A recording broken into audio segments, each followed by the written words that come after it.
Hello, internet friends. Hey. Hey, we're live. Hope you're doing well. Thanks for coming. We'll get started with the first few sprints in a few minutes, but first, let's let everyone get settled, introduce our host that we have here with us today, and then let us know what you're reading. So, if you're here, welcome. My name's Steph. You probably know me already. If you don't, hi. And I guess we'll go around. So, Natalie, you want to introduce yourself first? Hi, everyone. I'm Natalie from the channel Pastel Writer. I am going to be doing homework for uni because I'm behind. I have to catch up.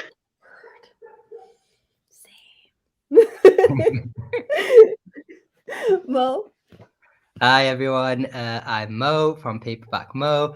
I am going to be reading, but I don't know what to read. So I need you guys to help me decide because I've got three books, but I don't know which one to go for. It's Black History Month as well, and I've just finished reading a book called Rainbow Milk, which was quite kind of hard hitting. And I've got this Real Life, which I feel like is going to be a bit hard hitting as well. So I don't know if I want to jump straight into that, or I've got, obviously it's October, so I want to be a little bit spooky and a little bit weird as well. So I've got The Mermaid by Christina Henry. I Ooh. think it's like a darker retelling of The Little Mermaid, Mhm. but kind of bit different. So I've got that. And then I've got this one that people might have heard about, which is The Sanatorium. All of Uh, these books are News. new to me. Same. this is about, I think it's supposed to be like a hospital or something, but it's not. And it ends up being something really weird, um, which could be pretty cool. So yeah, I don't know which one to read. I mean, I'm digging the yellow because that's my favorite color. Yeah, I love the aesthetic, so I'm like leaning towards that one just for the vibes. Yeah. Yeah, This is me. But whatever you feel. They all look really good though. yeah. I love that for you. I think I might go for this one then, Do because I do want to be freaked out a little bit. it. Do And I it. think, yeah, this one's quite serious, and I've just It read looks, something quite serious that I don't want to know Yeah. if I want to. Maybe I'll save that for later on, later in the yeah, month. it looks serious, so I don't know if you want to do that to yourself. Like, are you in the right headspace? I guess is the question. Yeah, maybe not. Probably not. I guess if I have to think about it so long, then probably not. Same. Okay, so Uh, I'm also doing homework because all of my scheduled plans said what? Who is she? I don't know her. So I have printouts that I'm gonna try to finish this philosophy homework first, and then after I get that done and feel a little accomplished, I'll do some like pleasure reading. So I'm working on this arc that I got from the author back in March. We can talk about that. Sorry. But I'm finally getting to it, and I was saving it for the spooky season anyway. But it's interesting because it's okay. So the author went to prisons and interviewed actual cannibals who were arrested, and you know how in prison systems they have creative outlets and programs for inmates. So one of them, I guess, is writing. So the author wrote true crime stories, and then after telling us the true crime story, inserted the prisoners writing. So wow. we're getting to see the inmate as writer, and also getting the author's translation of events. I don't know, it's really weird. Crazy. It's crazy. It's cool. It's like really cool. I love it so much. That sounds Um really cool. yeah. But yes.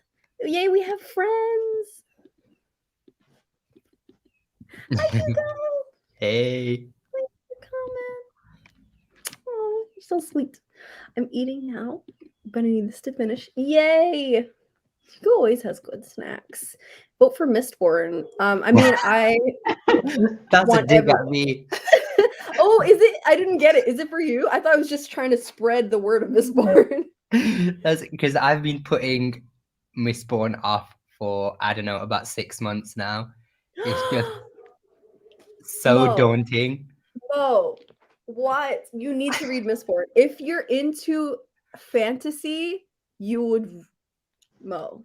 Yeah, I've never read any Brandon Sanderson, and people are like, if you want to like start with Mistborn, and I've got the first 3 staring at me right now. I don't know, maybe I need to wait till the new year now. Okay, that makes sense. And then like January 1st, I will just be on it. Honestly, though, I Mistborn is my favorite of all the Sandersons that I've been reading this year. But I would say if I'm glad that my first Sanderson read was a standalone, just to find out if his writing vibed with me. Yeah. You know, instead of like starting a new series. But that's just my opinion. But Mistborn's great, so just let's read it. That turn looks creepy. Yes, we want all the creepy vibes. Hey, Andy. Oh, I miss you too. It was so nice. I'm about to make me cry. Hey, Roro. Roro. Hey, Sarah. Hey. So many friends. Hey. And Katrina's here. Aw. I knew today was a good day to sprint. Hi, thanks for coming. Oh, Sarah says start with Warbreaker. That's a standalone. Oh, fuck. Okay. Yeah. I've not heard of that one. I have it somewhere. I think I've heard other people recommend that one too to start off. Yeah. It's around here somewhere. I'll find it. I mean, technically, he did announce that he's gonna work on a second installment in that and turn it into a duology. But I think as a standalone, it works perfectly fine. Like it could. He doesn't need to add anything else to it. Yeah.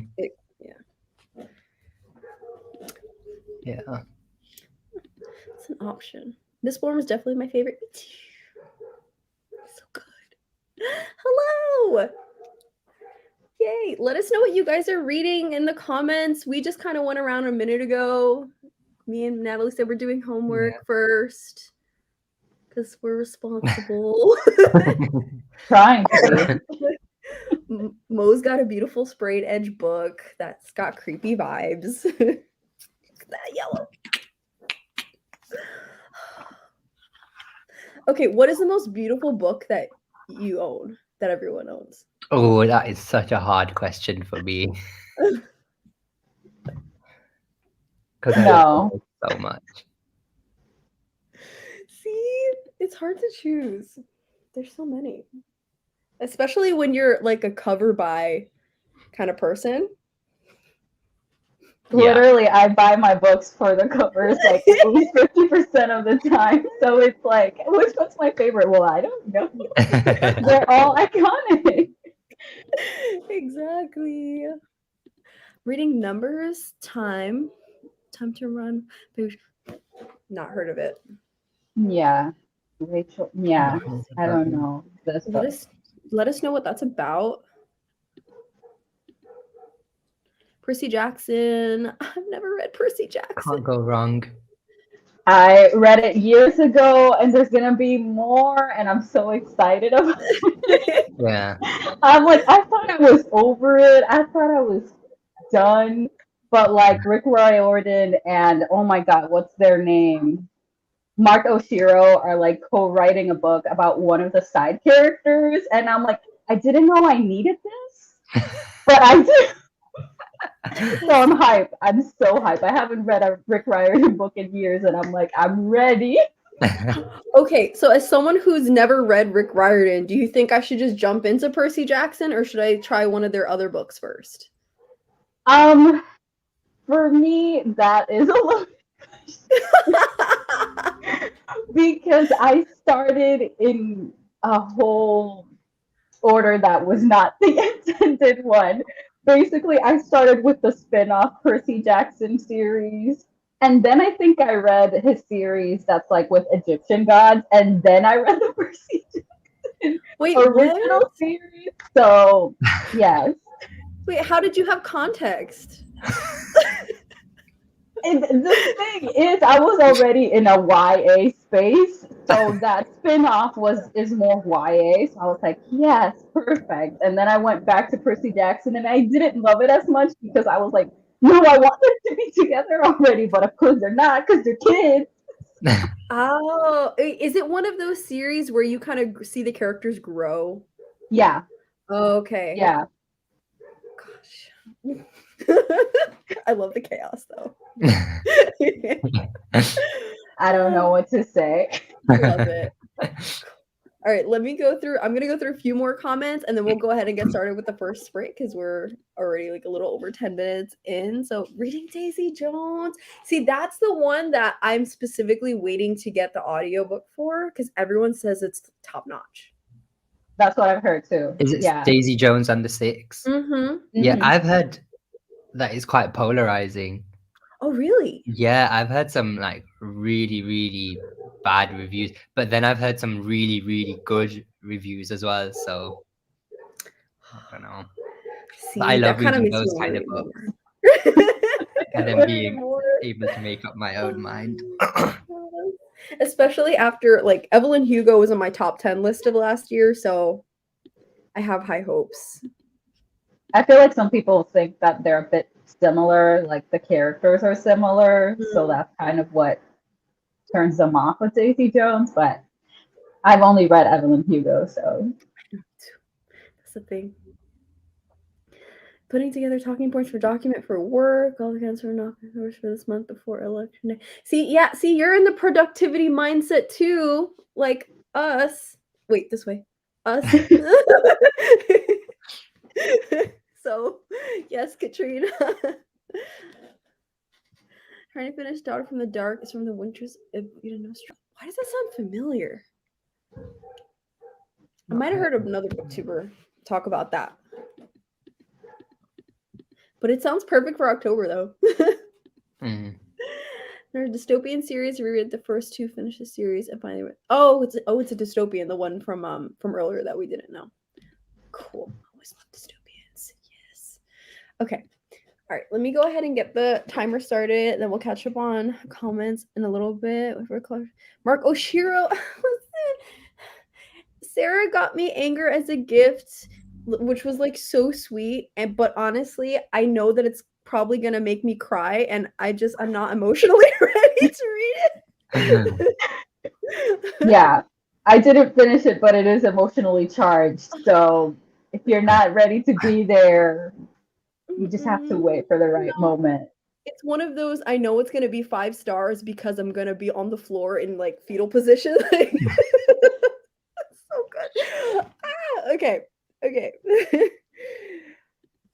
Cool. So let's go ahead and get started with sprints and then we'll catch up with everyone because it's already almost 15 minutes in. Are we ready to go? Yep. Yes. Got drinks, snacks, Yep. books. We're good. Okay. All right, everyone. We're going to go ahead and get started and then we'll keep chatting. But I know we all came here to sprint. So I have a timer. Let me share screen. Can I do this? Oh. Does that look okay? Yeah. Cool. Awesome. I did this. Who is it? I think I was sprinting with Sasha from the Wild Sasha, and she showed me how to do this, and I was like, oh, this is very relaxing with these like beachy or like backgroundy things. Trying to keep it relaxing. Cool. So, all right, let's go ahead. 25 minutes. Is that okay for everyone? Mm-hmm. Cool. All right, 25 minutes. Ready, set, go.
time. Dun, dun, dun, dun, dun, dun. We did it. Pause. How'd everybody do? Hello. Hey, Cece. Hey. How are Hey. you? Good. It's so good to see all of you. Yes. Thanks for coming. Hope you had a good day. Yeah, it's been a long day. Currently a lot of work. Long days at work in the middle of like the peak of my project, but it's a cool project. I love my work, so it's all good. But I desperately need some reading time now. Same. How'd you guys do with your reading? I read 20 pages. Oh, you're breaking up, Mo. Oh, I think you're frozen. Oh, there you go.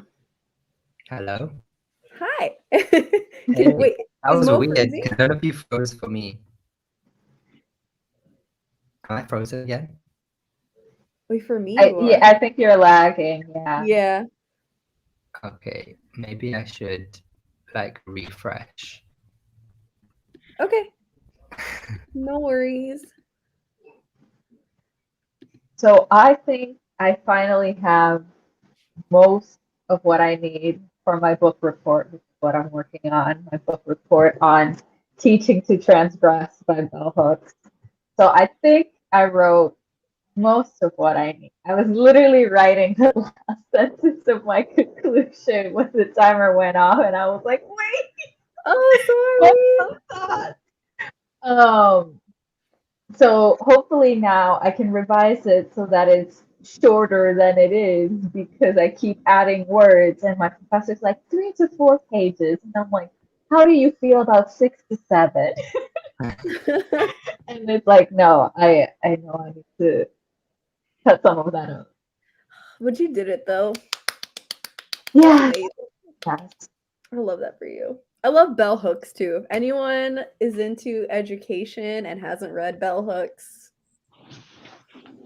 This is my first Bell Hooks and I'm like, wow, this is a 27-year-old book and it is still relevant today to education today. which is wild. It's Wild. horrible, honestly. It's crazy. It's like, so bell hooks, for anyone who doesn't know, is, I think she's black, Mm-hmm. right?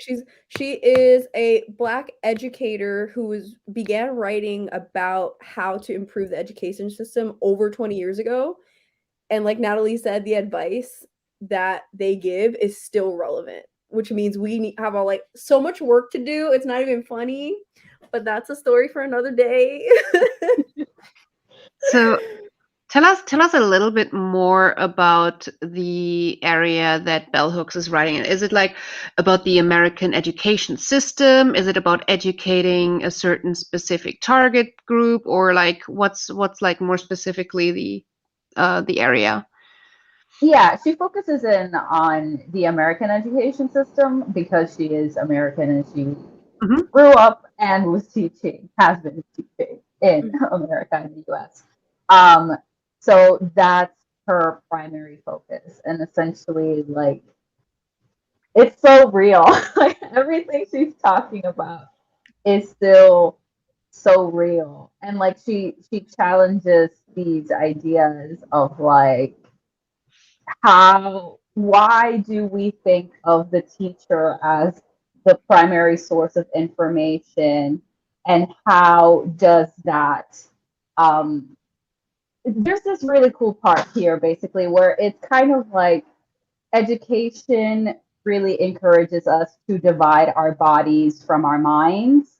So to think of ourselves as like in the classroom, we are thinkers. We are only thinking, our bodies and our experiences don't matter. But how we actually have to merge both of those things to actually heal, to actually grow as people, and what we should want our classrooms to be are spaces where we can consider like these big concepts and how they apply to us and how we can actually use them to improve our lives and the lives of others, etc. So that's kind of like tiny bites of what's Yes. going on here because there's like a lot. It is a lot. I didn't read that one, but the last Bell Hooks book that I read was Teaching Critical Thinking, which is basically turning, I think in a similar vein of turning the classroom around from being teacher focused in a system that is set for regurgitation of information into something that is more student centered and elitism in the university setting. It's Sounds really interesting. I mean, what you're describing sounds universally Applicable. yeah. I Yeah. mean, especially what Natalie said, it sounds like this is about learning in general and not necessarily a certain system.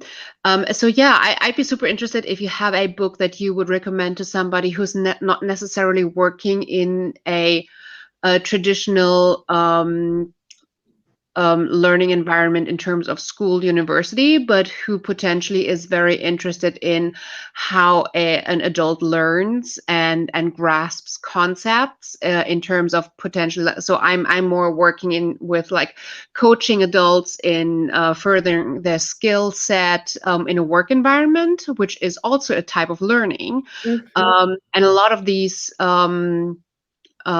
concepts totally apply to that as well. Yeah. So if you recommend a book or literature in that area, I'd be super interested. Absolutely. We got you. We got you, Cece. But yeah, so that's our teacher spiel. Mo, before you cut off, you were telling us how your reading was. I read about 20 pages. It's definitely some creepy vibes going on. Yay! So, Amazing. We glad love I- that. Yes. I want to be right there with you, but my reading got really slow. Yeah. So, okay, before I'm about to go, because I know everyone in the comments, I want to like hang out with our friends who are with us right now too, and also want to know what Cece's reading. But I'm doing philosophy homework right now.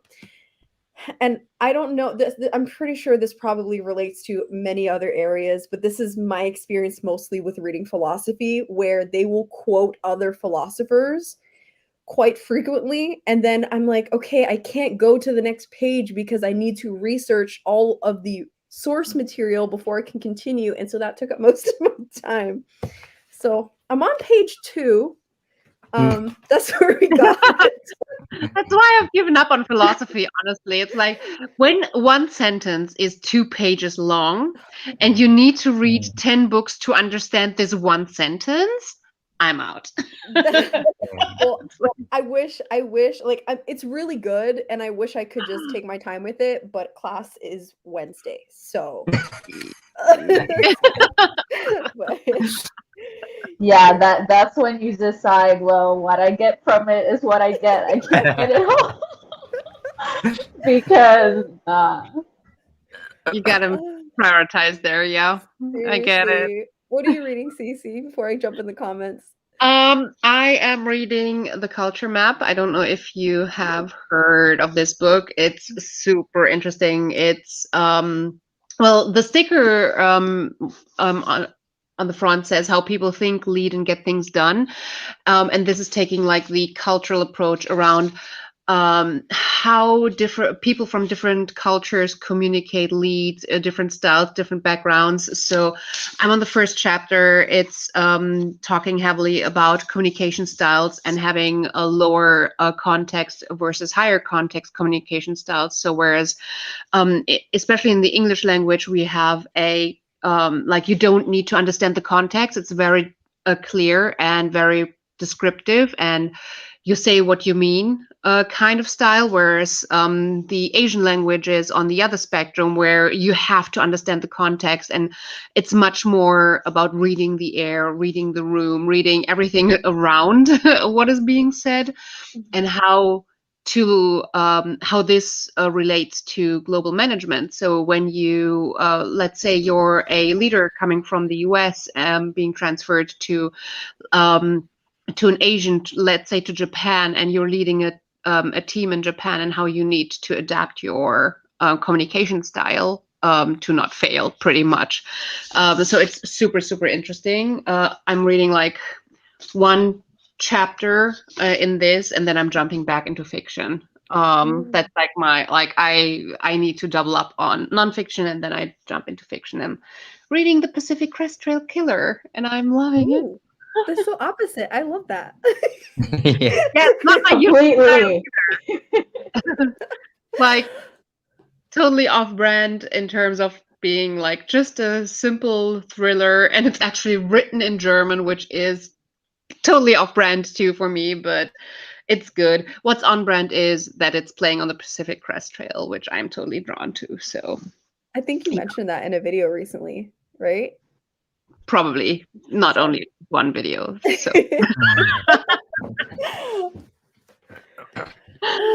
Cool. So let's catch up with our friends in the comments who are reading with us. Where were we?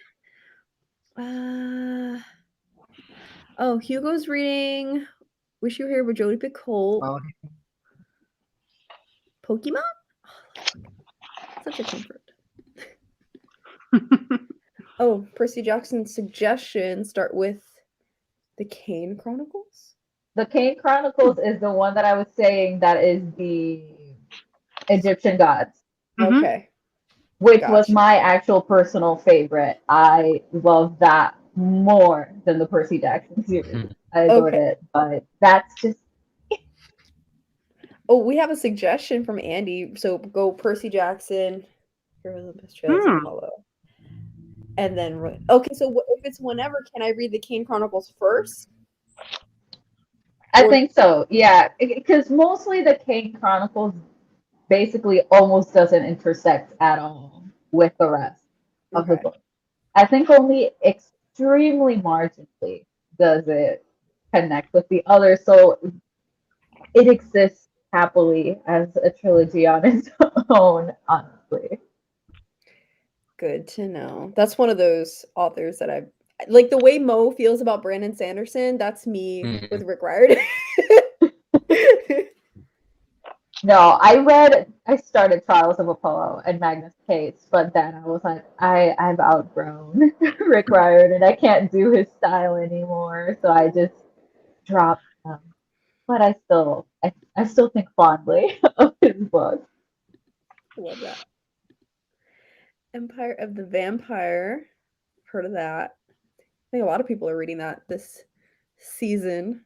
Yeah, it's perfect for the season. It's an author that's automatically hyped by a lot of people, so I'm not surprised that a lot of people are reading it right now. Like a new release by an author that's hyped, a vampire book in October. I mean, come on. Perfect. Logic. Oh, Evelyn Hugo, just mixed feeling. Yeah, so same as what Mo said. Okay, see, I'm predicting it's gonna be amazing. I'm just oh, my heart. Oh, if there's a day where I wake up and choose violence for myself, that will be the day. That honestly is only a sentence a reader can say, and it being any positive ones. Yes, yes, I mean that in the most positive way possible. I know. Like, I cannot think of any other context where this would be a positive sentence. I want to wake up and choose violence for myself. Come on. Any other context would end up with one of us in jail. Hey, Melissa. We're reading Dim Stars by Brian P. Rubin, a sci-fi that is like a comedy sci-fi? Ooh, consider me intrigued. Also, I think Fashionably Late as Always would make an amazing screen name. Like a channel name? Yeah, or like, yeah. I read it as, because it was all capital letters, I read it as like a name first. And I'm like, oh, that's a good name. And then I'm like, that's not that name, but it should be. Also, shout out to my in real life best friend who's been my best friend for over 20 years, Sherry. Hey, Wow. I love you. Thanks for coming. That's so nice. And you read 37 pages. Wow, you're smashing through. Okay, the cover of Dim Stars is like stunning. I really like Right. it. I haven't. Yeah. Ooh, Look at it. I love that. I love that That's- style too. Yeah. It's so pretty. 19 pages. Amazing. 40% done with work. Yes. Nice. Well done, you. Hi, Judith. Another Bell Hooks fan. Always read. Yes. I need to catch up. There's a few. There's quite a few. Yay. Oh, yay. So many people who love. Yay. Hi. Thanks for coming. The philosophy struggle. Okay, Sherry knows. Sherry was a philosophy major. You understand. Yeah, of Yes. course I have. It's like, but it to be fair, it's a nice story, but it doesn't feel very like realistic. Like a lot of the real parts have been taken out, kind of. It's like talking about a strenuous hike and just talking about a few bits. And also she didn't complete the hike, so Hmm. Dun, dun, Well, dun. I mean, well done on her for attempting it. Yeah. And she did a good bit. But I've read a few, and like I love binge watching people uploading their YouTube videos of this all of the sections, and I can watch for hours and just watching them hike one section after the other, after the other, after the other for like 6 months. It's amazing. So we're living vicariously through them. So far, yes. I'm not sure if I can do it, but I totally want to, but I'm not sure if I can ever, like, my body is already too broken. For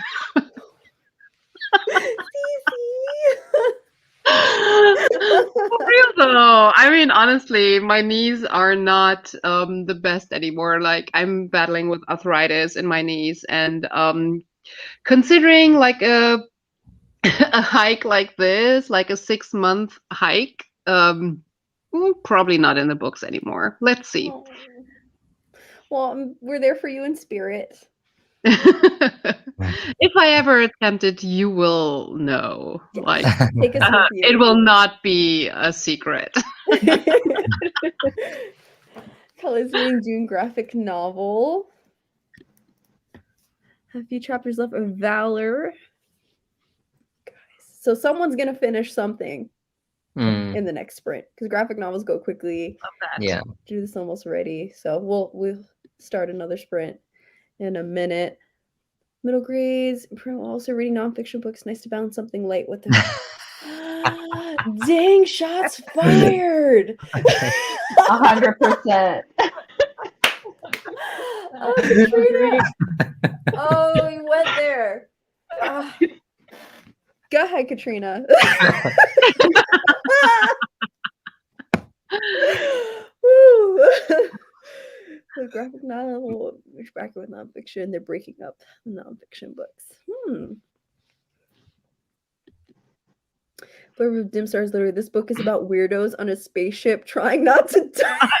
Perfect. I love You're it. right. That did convince me. That's really good. Oh, and there's a talking octopus named Squinks. A talking octopus. Okay, I'm ready. That's what I needed. That's what I needed. It also only has like 18 reviews. It's like, wow. I need to check it out. Wait, it No. only has 18 reviews? Yeah, it seems Okay, it's because I think it's. Oh wait, no, it's from 2020. Wow. Wait, Yeah, is it it's standalone? Or do I have like the wrong edition or something? No. 38 ratings, 18 reviews. Feels like a book that needs to be pushed if it's that good. May drop it For into the sure. book suggestions for the sci-fi book club, maybe. Yeah. Yeah. Okay. last comment, and then we'll do a sprint. Love to do a big hike like that. I need to do the West Highland Way in Scotland. It's much shorter vision. Oh, that sounds nice. Yeah, I was thinking about that one too. That one totally intrigues me as well. It looks so beautiful. I'm also like, I think I'm gonna check out the Camino de Santiago first, which um is a lot more accommodating, and it's like a good entry way to see if that's something that like you can do to just hike every day. And that's probably what I'm going to do. And after the Camino, I'm going to say like, yeah, shitty idea, or no, I'm going to do that again. Let's try 1 week first, and then like 2 weeks, and let's talk again after that. But you could say you did it though. So the bucket list check. Yeah, at least I tried, you know. I think the most important thing is to just at least attempt it and know if it's for me or not. And like so far, I'm just dreaming, and in your dreams, everything is like easy, Oh right? yeah, I can fly and I'm So a millionaire. Like, exactly. Right. So I hate when I just continue to dream about something that I'm one day I'm gonna do. No, I really have to just go do it and try it and then know if it's for me or not. And if I give up, I give up. That's okay, but at least I tried. Oh, Hugo says do it, and then they'll pay you en pastel de nata, which is their favorite dessert. So they'll treat you. Well, I was telling Hugo that I was thinking about coming to Portugal like in November, and Ooh. I would be coming to Portugal to do 1 week on the Camino. So Oh, that's gonna be so nice. And then Hugo can bring you desserts, and I would love that for you both. yeah, let's see if it works with my work schedule, because as I said, I'm at the peak of my project, which we're aiming at presenting end of November, and then first week of December, I just got like VIP tickets for Comic-Con in Germany because James Marsters is going to be there.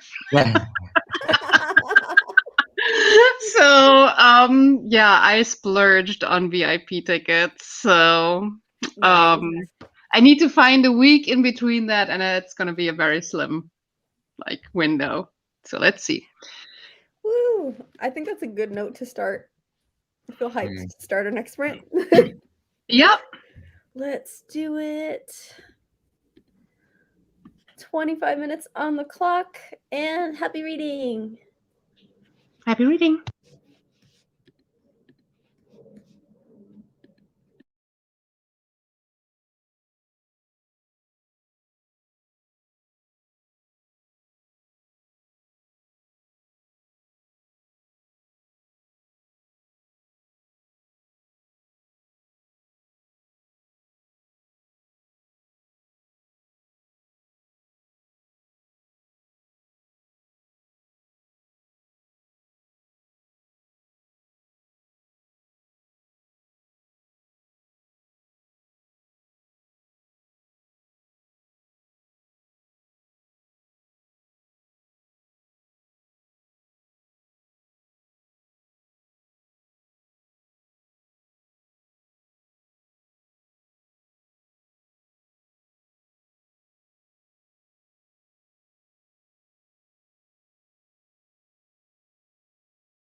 time.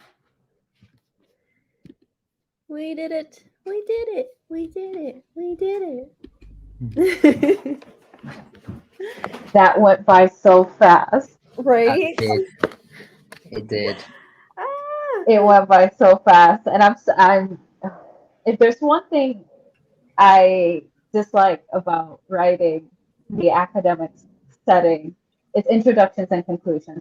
They are my enemy. I hate them with a passion. So literally, I spent this whole 25 minutes working on the introduction, and it's still not where I want it to be. So I love that for me.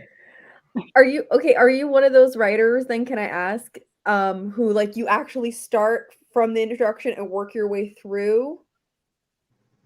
Sometimes I try, but most of the time, no. Most of the time, I write my body, and then I'm like, okay, I can usually write the conclusion. Once I have my body, I can usually write the conclusion, and then I write the introduction.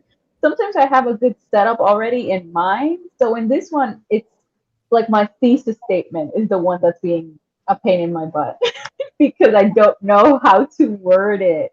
I'm like, I know I made my point. How do I say those concisely to lead up to what I'm saying? I'm like, it's a nice.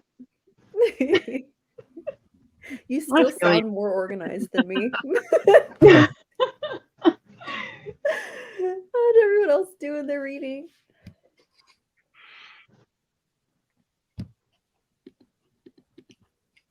I'm still invested mentally. Like, I don't know what it is about this, but it takes like 2 sentences, and I'm like, I'm in here. Ooh, good. Yeah, and it's honestly, I don't think I've ever read like a thriller that's just about catching one killer that's over 600 pages. That's true. Not It's everyone- like, I think the only thrillers that I've seen that are this big are usually like legal thrillers, Mhm. or like corporate, very like complex thingies. But yeah, on most levels, this is really good so far. There's one thing that I don't like as much, but I can like. It's not as bad that it would turn me off the book. It's going to definitely at least reduce 1 star for like, this cannot be a 5-star simply for this reason. Mhm. But I can look past it while I still want to know if they're going to catch him. So like it really needs to justify why we're here for 600 pages. Yeah, I mean, I think it's a really cool experience, and I can see why it's taking 600 pages. I mean, I'm on page 250, and it doesn't feel like it's stretching at all. So I can still go for another 350 pages without problem. But yeah, I don't know if I would read it again and would be able to look past the element that really annoys me when I already know how it turns out, you know? Mhm. Hope that makes sense. It does make sense. How'd you do, Mo? I am nearly on chapter 9. That's the thing about this book is it's got really short chapters. So I'm either gonna. It's a good thing because it gives me like it breaks it up quite quickly, but it's also I can fall into the trap of like, oh, I'll just read one more chapter. It's only 2 pages. I'll read one more. I'll read one more, and then it's like 1 a.m. and you go back the next day, and you're like, damn. Dangerous. Yeah, it's a dangerous game. That's a good feeling, though. Yeah. Sweet. And you seem to be enjoying it too, so Yeah, it's I wanted something creepy for this month, and this is it's still kind of setting the scene, and it's giving me all those vibes. So yeah, it is good so far. good. Sweet. Yay! And we have more people joining us in the chat. Hello, thanks for coming. Reading Knife Edge. Oh, is that Mallory Bachman? Or is it Knife Edge. I've heard of Knife Edge before. Knife. Oh yeah, it is. I think if it's the same one. we're talking Yeah, about. it came up for me as well. There's a couple. I don't know. There's like a few, but I'm guessing it's Part of this probably series. yeah. Let us know which one. Hi, Ryan. Thanks for coming. And Lois came too. Hey, so many friends. Hi. Good timing. Mm-hmm. Join reading Good Girl's Guide to Murder. Ooh, 100 pages in and enjoying it. Yay! I love it for you. Thanks for coming. Can't wait to see the Dumu so I figure out how to pronounce all. You know, that is one thing that I would like clarification on, because there's that one word, the thing that Paul turns into, the Huaza something. I call it cataracts. I don't know what it's actually supposed to be, but like I can't pronounce these words. That's what I like about audiobooks. I'm like, Yeah. yes, tell me how to say these words. Yes. And Roro's reading Summer Sons. I want to reread it so bad. That's like I the need right to know how I really feel. this season. So good. Loved that book. Around 15 pages and then took a play break. Oh, they're so nice. Hi, baby. Give the baby a hug for me, please. Okay, don't know how I feel. Kind of surprised, but also mad. I'm very, very conflicted. Oh, All the feels at once. Hmm. that's the sign of a good time, though. True that. Judith read 11 pages of Valor. Nice. And Rye starting Ninth House. Okay, confession time. I've never read any Lee Bardugo. Same. Ooh, Annie. Me and Mo. Meanwhile, I have read so much. Have you really? Yeah, I read the original trilogy, the Grisha trilogy. Regretted it, but it is what it is. I'm a Six of Crows and Crooked Kingdom stan, so like Grisha trilogy is like, nah. For Okay, me, so it Crooked doesn't Kingdom's work. where it's at. Yes, Six of Crows and Crooked Kingdom is where it's at. Mm. And then I have read Ninth House, and I enjoyed it, but I have seen some criticisms that now I'm like, it could have been better. Better.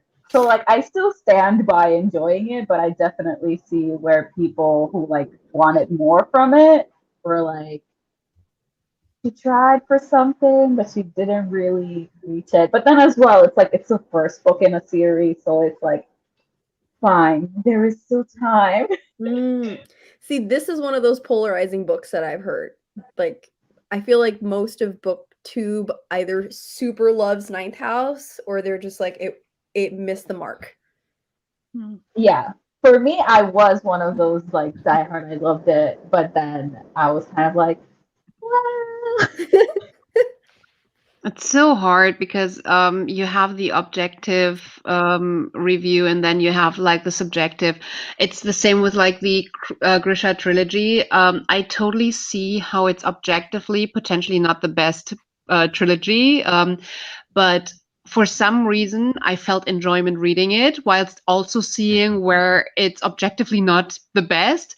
But it felt so good reading it. I got into that right headspace to enjoy it, so it was really good for me. So it's like, how do you rate something like this when you're like, objectively you're not good, but subjectively, hey, it's so much fun. That was me with Summer Sons, though. For me, that's kind of where I would lean personally more towards the emotional. I'm like, I don't care about the objective. Yeah. It felt amazing in my heart, so it is. So I've definitely had books like that where I'm like, objectively, this is not great, Subjectively, this was a blast. So See, that's when you rate it online as a 5-star, but then you put the little asterisk and go 4.5 because Yeah. just like an addendum. Depends on what the objective reasons are. I think I struggle most with when I enjoyed a book and then after reading it, I learn that it's not living up to the representation, so that it's either that people feel like it's not they feel not well represented by it, or there's some background issues with it. That's what I'm struggling with most when I really enjoyed the story. But there's really good reasons not to like it. Ninth House is a little bit of that. Like basically, the protagonist is a woman of color, and Leigh Bardugo like tries to get into stuff, but doesn't get into it enough to feel satisfying. Because like it's partially supposed to be about how difficult it is for people of color to like thrive in these very prestigious academic settings. But then since it's also trying to be a mystery, it's also trying to have ghosts, it's also trying to do a bunch of stuff. Yeah. Mhm. That part of the story kind of just crumbles. Which is why, like you said, we need a book 2. Yeah. That makes sense. Hugo says my master's thesis was a bit of each piece each day, otherwise I would have died. Same. That is where we currently are. Read 18 pages of numbers. Yay! Hope you're liking it. Starting Once and Future Witches. Eventually, I want to get to that too. 80% done. Yay! Yes. That means you'll be done in the next sprint. And then you can probably like do a pleasure read with us. Yes, Mallory Blackman. I'm slowly making my way through Noughts and Crosses series. Okay, so that was the right one that we found. Yeah. Perfect. Yay! Sending love for Leigh Bardugo and best wishes for Ninth House. Grishaverse trilogy. Yeah, a lot of people are telling me to read Six of Crows and that it's okay to read it even if I haven't read the rest of the Grishaverse. True. Yeah. I think that potentially, so I read the Six of Crows, I read the duology before the trilogy, and it was harder to get into because you don't understand some of the background. But seeing as you are a seasoned fantasy reader getting into complex like settings, I think that you're going to do fine. If you would be new to like reading different worlds, then I would say you probably are going to have much more of a hard time getting into it, because some of the base constructs are not explained much. So you just have to be like, okay, I'm just going to take it at face value and go forward. I do have to say that I feel like you can tell how the writing style has evolved too. So going back and reading the trilogy after will probably be a little bit dissatisfying, because the writing style obviously evolved after writing a trilogy and then writing a new set of books. And you shouldn't go in with a certain like expectation. Like a lot of people hyped it for me to be kind of like this heist Ocean's 11 kind of deal, and I was expecting, because I'm a huge like Ocean's 11, I'm a huge Leverage fan, or all of these like very complex heist thingies, where at the end you get like this whole like, and that's what it actually we planned. So I was waiting for that structure, and that structure was promised several times to me from like other readers, and it didn't come in that structure. So that's what disappointed me, which was no fault of Leigh Bardugo's at all.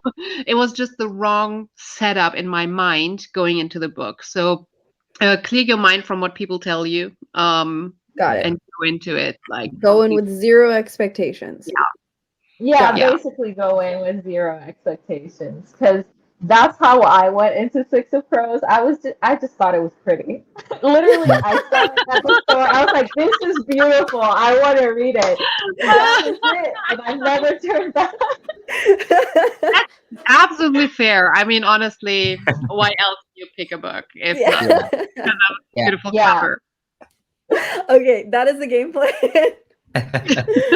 Thank you guys. Okay. And Karen wants to know how long we're sprinting for. So, I mean, I have a ton of reading to do today.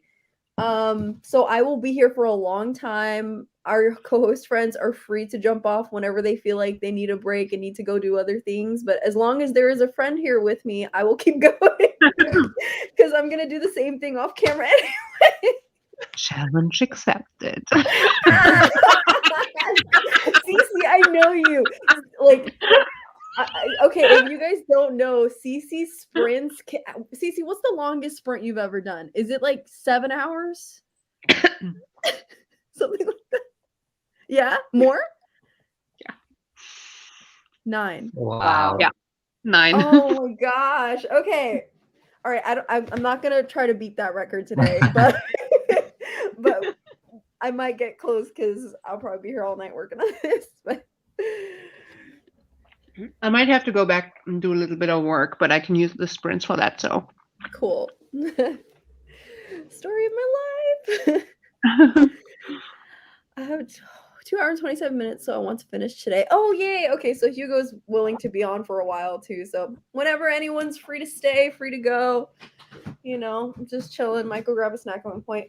So before we get into our next sprint, is 25 minutes okay? Because I kind of noticed that the vibe at the 25 minutes is, oh, I was just finishing this last paragraph. Should we push it to 30? I'm good with I'm pushing good it. with I don't anything, mind. whatever's good for everyone else. Okay. All right. People in the chat, let me know if 30 minutes is okay or if you were liking the 25. Because I'm feeling that too. Like, oh, wait, I need one more minute. Let me just. It's always going to be 1 more minute, to be fair. Yeah. That's true, though. Just one more chapter. One more Yeah. chapter. But I think it's also quite healthy to have, like, especially when you're doing work or like heavy reading, to have a little bit smaller sprints to then breathe and clear your mind. So whatever feels comfortable for you. Okay. So how about that? People are saying 30. Let's try a 30. And if we don't like it, we can always switch back. Sounds Yeah. good. Okay. Sounds Let me good. just find a 30-minute timer.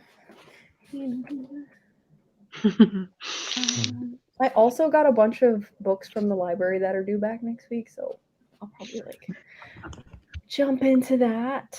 I just realized that Oh, our library is moving, and I thought my book was already overdue, and I went to the bottom to the city today. I'm like, oh no, I'm gonna have to pay so many. Like, Yeah. I'm gonna have to pay some fines for the book being late. And then I read, oh, all of your books have automatically been extended to November 25th because of the move. I'm like, yes. Wow. Wait, I didn't even know that libraries move. Well, they have like literally a different building that they want to go to because it's bigger and newer. So, and they're encouraging people to take out as many books as they can and want for the moving time. So it's moving by lending, Oh, yeah, kind of, so that they're being brought back to the new place. Okay. So yeah, and automatically extended to November 25th. I still dropped it back because I was done with that book, but no fines. The best Yay! feeling.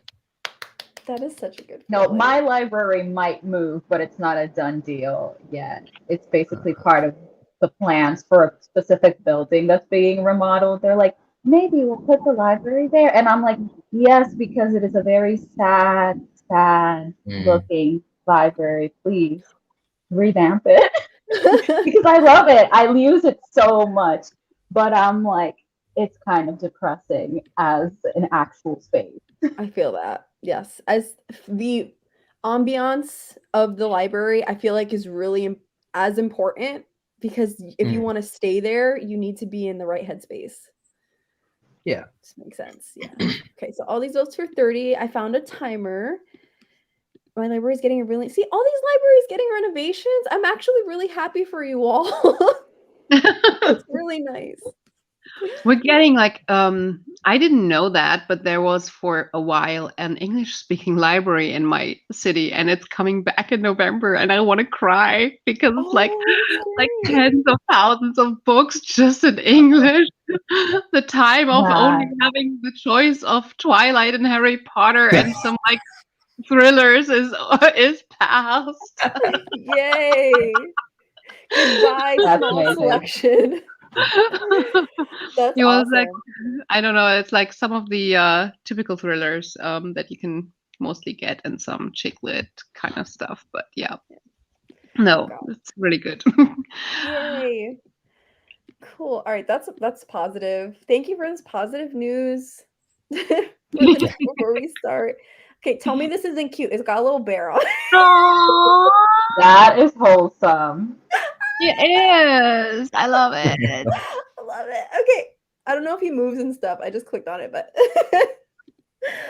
let's get ready. 30-minute sprint. All right. Ready, set, go.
Dun, dun, dun, dun, dun.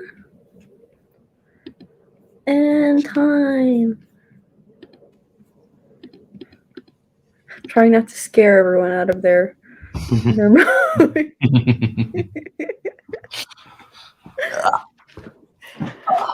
How'd we do?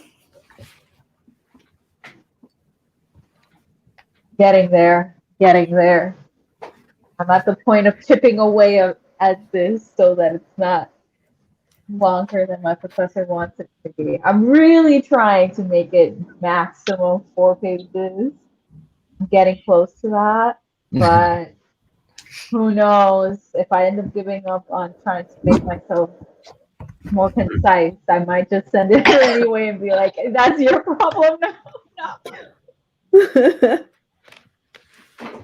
You know, that's a really, so what you're saying is that you have way more than 4 pages that you're trying to condense. Yeah. I found that He really wanted it to be short, and I'm like, sir, I don't know how. I'm like, that it's not how I. That's really tough. Yes. It's like master class in in my line of work. So we don't do presentations like PowerPoint is evil or something. But no, it's literally it's a thing. So what we do is when we want our leadership team to buy into a concept, we write a document that's very similar to what you would find in academics. And then in the beginning of a meeting, everybody reads this document. So it's not like this is a real thing that happens. I know that some people on the internet say, "Oh, yeah, we heard that's like the company culture," but that can't be true. Yes, it's true. We do that. It avoids people being unprepared, like especially directors who have like really busy lives. They usually cheat their way through these meetings because they couldn't do the prep work. So this way, in the beginning of a meeting, they actually get to read it, and then we can have a fruitful conversation. Also, it takes out the emotion of a presentation. Because you very objectively in your document have to, like, you're not writing, "Hey, we changed this KPI for the better." No, you have to say we moved from this number to this number, and then the reader makes up their mind if this is good or not. So it's very good on so many levels, but it also leads to like I think one of my projects what ended up being an 80-page document, which nobody can read in a meeting. It's completely impossible, even if half of it was appendix with like data to prove my point. I had to reduce these 80 pages to 6. One time. Ooh. Oh no, that sounds like a nightmare. Did you? What is it even? Is that just like a table of contents at that point? Like what is that? Yeah, pretty much. I changed the style of just a big narrative explaining every single step that we're changing. And one page turned, well, I think 2 pages turned into a table, previous stage, future stage, and why we're changing it. And that shifted, I think, 10, 15 pages to 2. By really condensing it while not going bullet points, just really condensing it. And you really start thinking about, okay, how can I condense my thoughts more?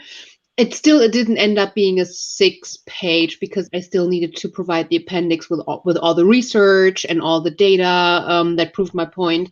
But I think it ended up being a 40-page one, but only 4 pages were core document and the rest were supporting documents that you could optionally go into if you wanted a deeper dive. And yeah, we shifted a lot of the core document into the appendix in terms of, so we made this decision. If you want to know more, go to the appendix. That makes sense. Wow.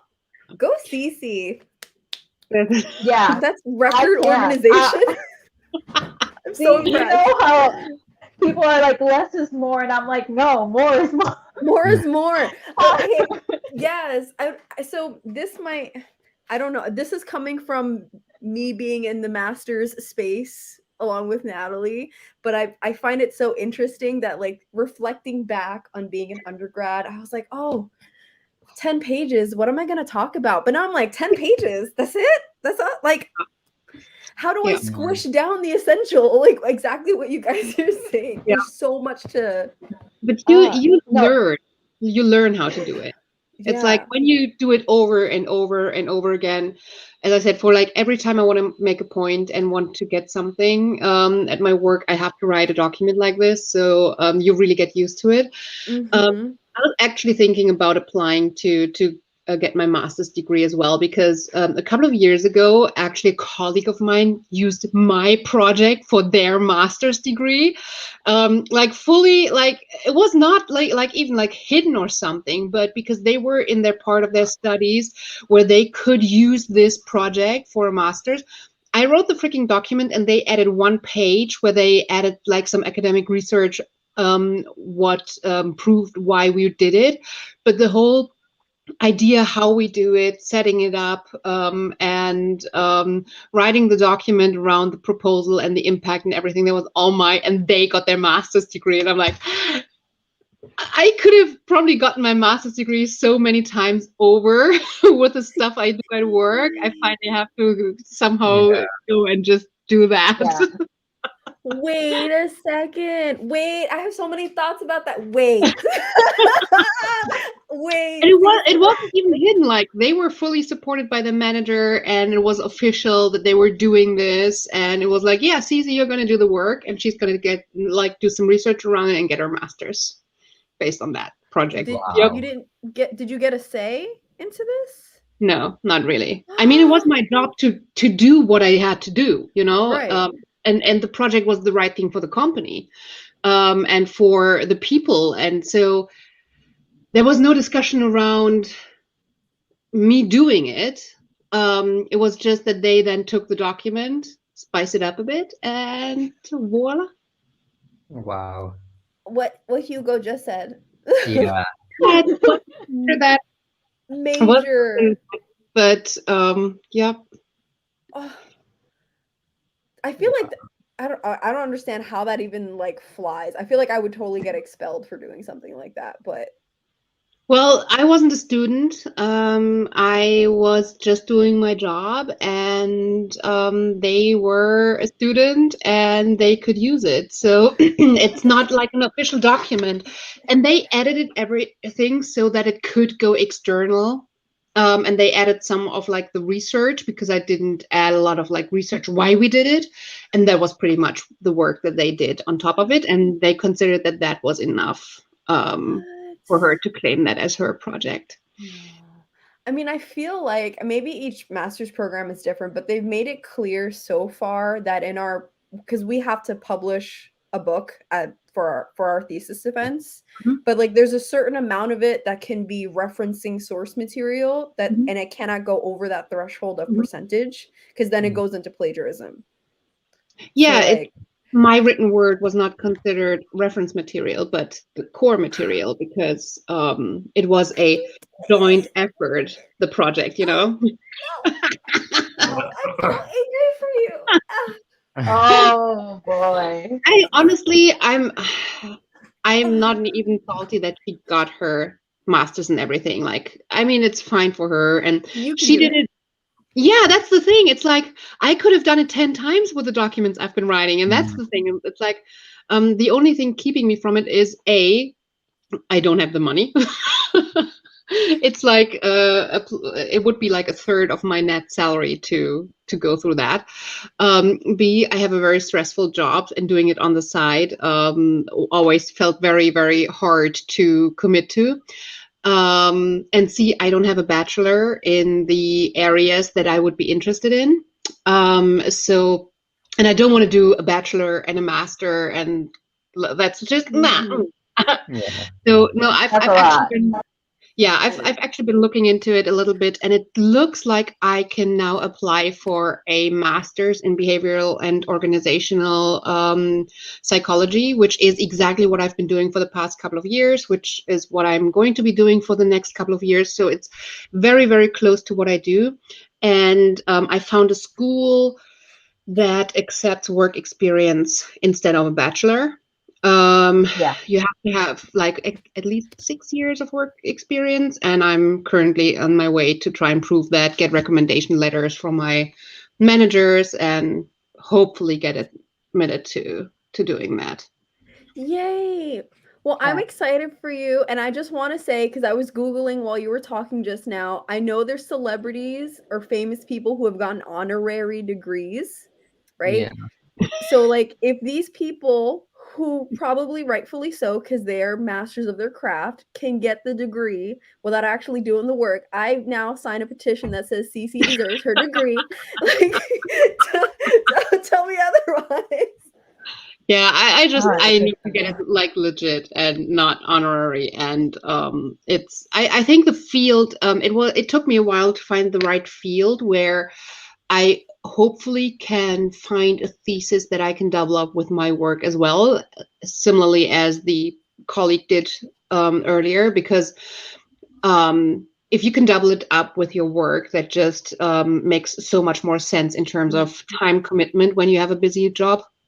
So that's and I finally found a field that I'm super, super interested in, that I would feel really good at getting that degree too. Wow.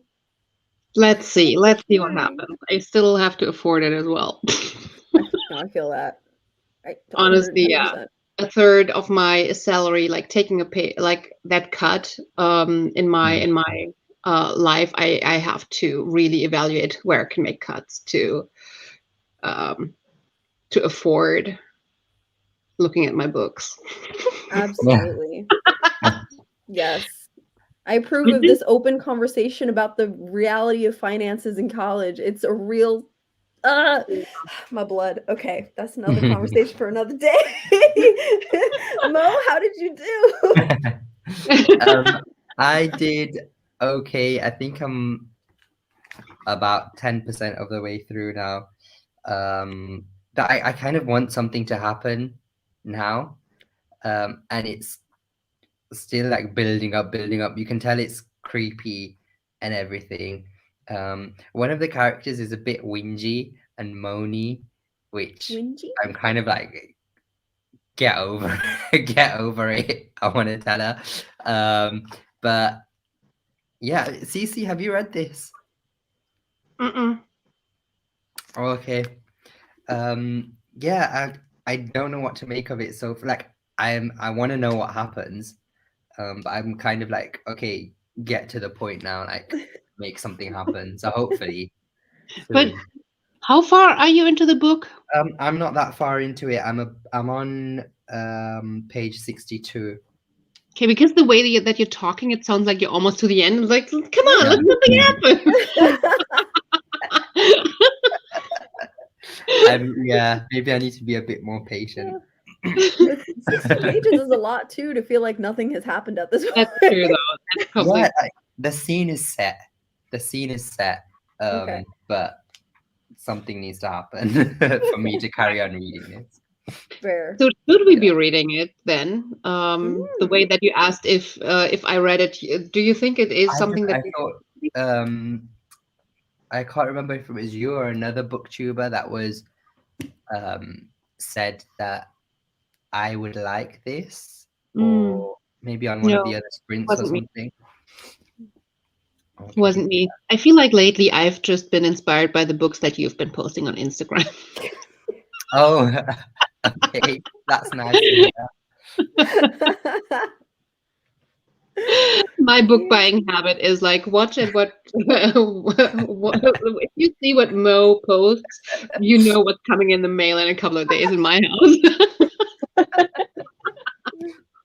Wow. Speaking of book buying, so that's what I did during my okay. So what happened was I finished my philosophy reading. Great. Hooray, success. It's only been 2.5 hours. And then I started this book that I got from the library. I just picked it up on a whim because it's related. The topic is related to my thesis. And you know, when you start a book and in the first few pages, you're like, oh, I need to have a copy of this so I can annotate it forever. Yeah. Right. Because I'm only 5 pages in, and if I just write notes on this, it's not going to be sufficient. So I went online tried to go to third-party used bookstores. This is really weird. This has not happened to me before. It is more expensive to get a used copy of this book on another site than to just go to Amazon and get a new Wow. copy. Does that make sense? No. I've only seen that when those are like special copies. Is that why? Potentially, that's the only reason I can That's think of. never happened to me. Yeah. No, that's making me think that I was looking for the ebook version of this Uh-huh. book by Bell Hooks, and literally the Kindle was like $30, and I'm like, what? What? I'm like, that is madness. No, absolutely not. I was like, For an why ebook? for an I mean- ebook? Wow. Yeah, no. I'm pretty sure you can get a physical copy of that from like a used bookshop for $5. Yeah. Legit. I was like, what is going on here? Yeah. So What's the name I of the just book, Natalie? Sorry. Teaching to transgress. Literally, let me see if I can put this. No, you can't see it, but literally here it says $30. that's I'm like, crazy. what? $29.93. I'm like, No. no, Wow. no. Oh no. Wait, why is this Literally, the paperback is like $17, $20. That's the range. Yeah. The audiobook is $17. I accept that. Ebook. Still a lot. That's Still a double the lot. price. See, no. Yeah. No. So I just gave in to the capitalist system and ordered off of Amazon because I don't have $50 to spend on supporting. Sorry, I'm a poor Don't student. blame you. Don't blame Yeah. Don't feel sorry. You're But- paying my salary right now. Well, I could support you then. That makes me happy. Let's see how our friends did. One page got distracted. That's okay. That's okay. We need a brain break. That's why we're here right now. Join towards the end. Hey, Kate. Thanks for coming. Almost done with Dune. Yay! I'm glad you're enjoying the. It's finally getting good. I honestly hate that feeling though, that like you're close to the end and that's when it's getting good. Like, no. It's finally getting good. I No. love it.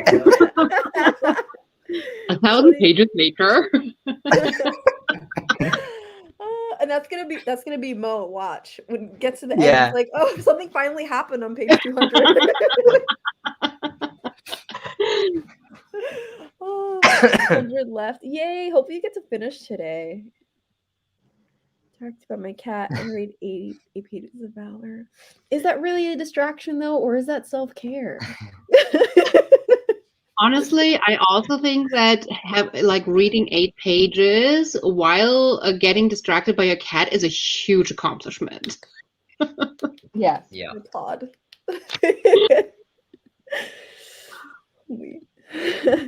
Another 20 pages, gonna read up till page 200 and then switch south for Muse of Nightmares. Ooh. Ooh, maybe since it's due back. Yeah. I love that series. I've No, heard so many literally, I'm the people- person who holds books hostage from the library. I'm that person. I mean, most of the time it's books that like no one has put a hold on them, so it just keeps Yeah. automatically renewing, but it just lives in my house for and I'm like, it's mine now, but it's not. Yay, go Katrina! Yes, the work project is complete. Yay! Let us know if you're gonna like pleasure read now or if you're gonna make snacks. What you're gonna do? Totally feel that for me. 80 pages. So this was too short. Also had more than 200 references. It's a weird thing when you got a lot. When you spend, I guess, so long putting together all this material, and it's like, oh, I have to say it in how long? Mm. What? Yeah. And let's see. Oh, I lost it. Where am I? And to be fair, Support- 80 pages includes like the data that I researched. And when you write a thesis or something and you're referencing other work, you don't include the full other work. Mm. And so the 80 pages would be all the research, all the everything that I did, because there's no other work to reference. So I think 80 pages just sounds a lot more than what it is when you compare it to the thesis where you're referencing a lot of other material. I agree. That makes sense. But we got support coming in here for you, Cece. The only part of these that take off is the state of the art because it literally other works in background, but on my words and explanation, they're already proven.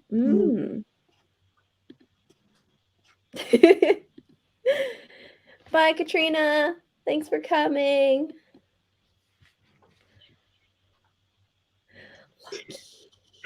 Well, Oh.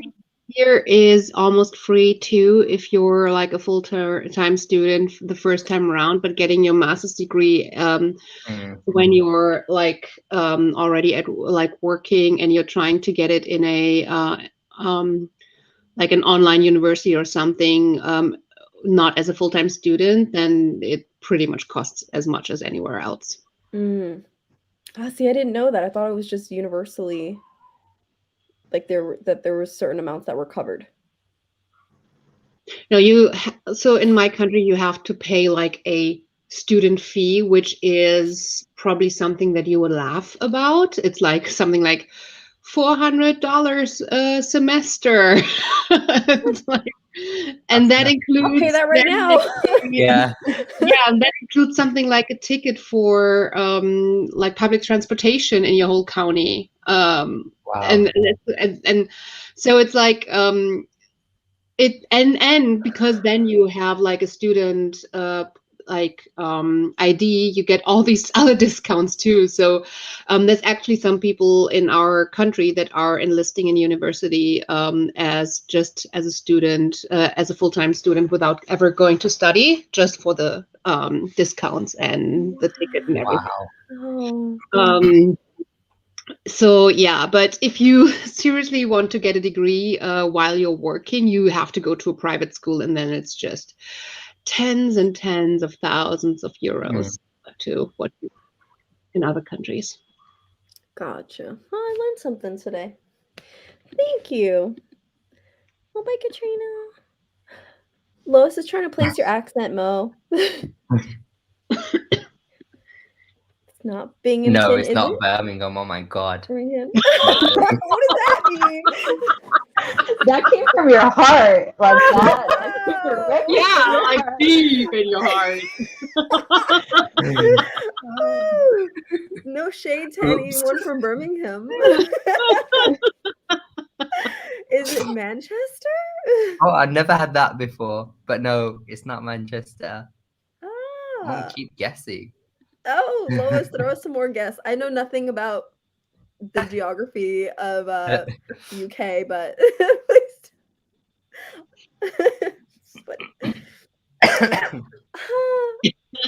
occasionally I love sending people spreads of joy when I'm not living off of dollar ramen.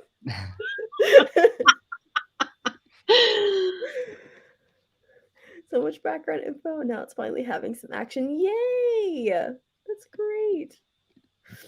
Here we have some public uni with schedule for work students with special conditions like no attendance. So that's similarly to what you were talking about, Cece? I think so, yeah. Well, I mean, I am not sure if there's like a public university that I could go to get my degree while I'm working. Shut up. Sorry.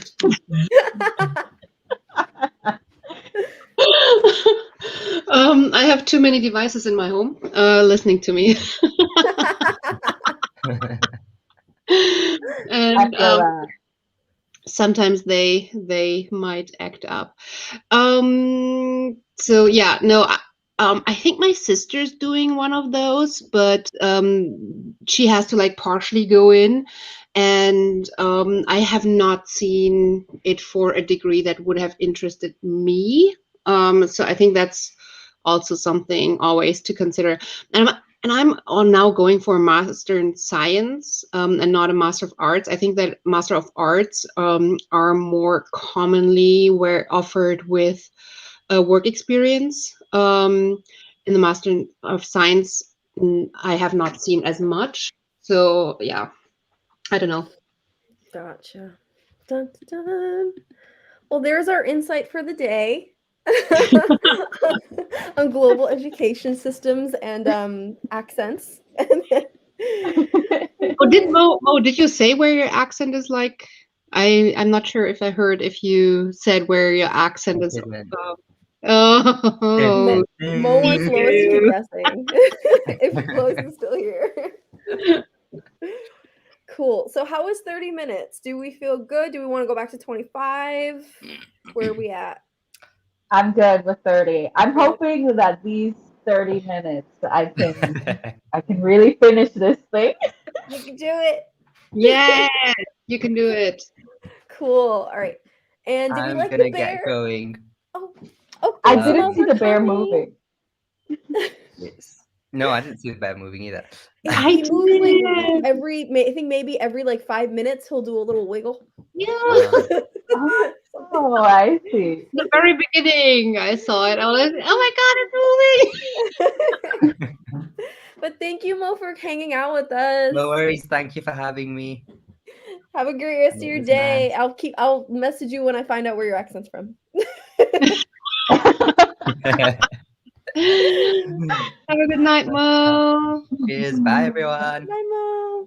Bye. All right, let me set up. I just found the book that you're reading, Natalie, and the hardcover here is 170 euros. Yes, I also saw that. Like the hardcover is like $100, and I'm like, What? So oh yeah, wow. the Kindle edition is like 2/3 of the price of the paperback edition, and I think that's kind of common in terms of like the relation between the Kindle and the paperback. That's wild. Oh no. It's a But very for me, that's like absurd because I'm like, this was published in 1994. Okay, It's like, almost calm 30 years down. old. honestly, if I pay 40 or 50 euros for a book, I expect a break. Give me an This entire is not a break. special edition. They have gold foiling. Like, Like real gold that I can swipe off when I'm on $1 run. right? See myself scraping off the Exactly. gold edges. Exactly. Sold a couple of let me peel off some of these gold edges to pay for my university. I love that. Oh, It's it's funny. very real. Okay. All right. So before we get started, these comments that are here, some guesses about Yorkshire and Leeds, and then a message for Mo for Mistborn. I'm going to screenshot this and message it to him since he didn't get to see this Yes. and let you know what he says.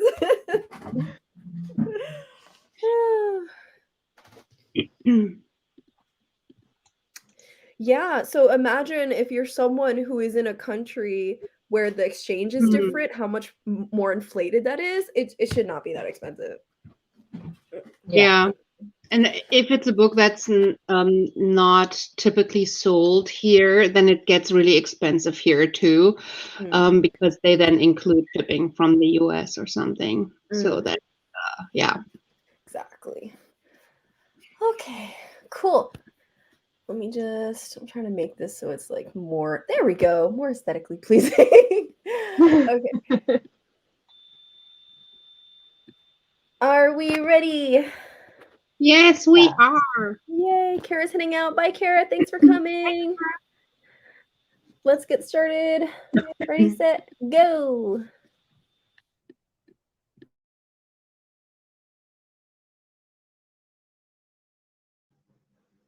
It is not going. At least for me, it's still. My bad. I forgot to press start. Go.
Dun, dun, dun, dun, dun.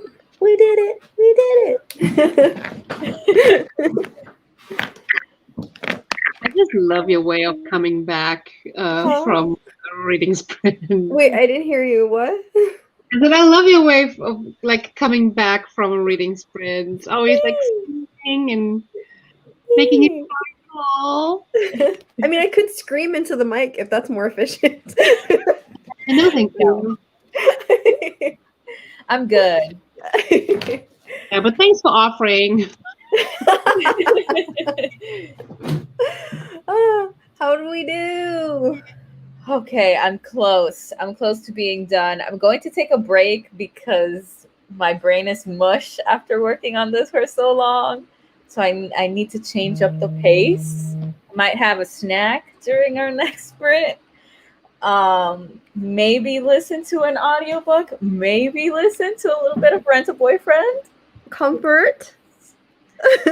So maybe that will finally happen so that I can refresh my brain to finish working.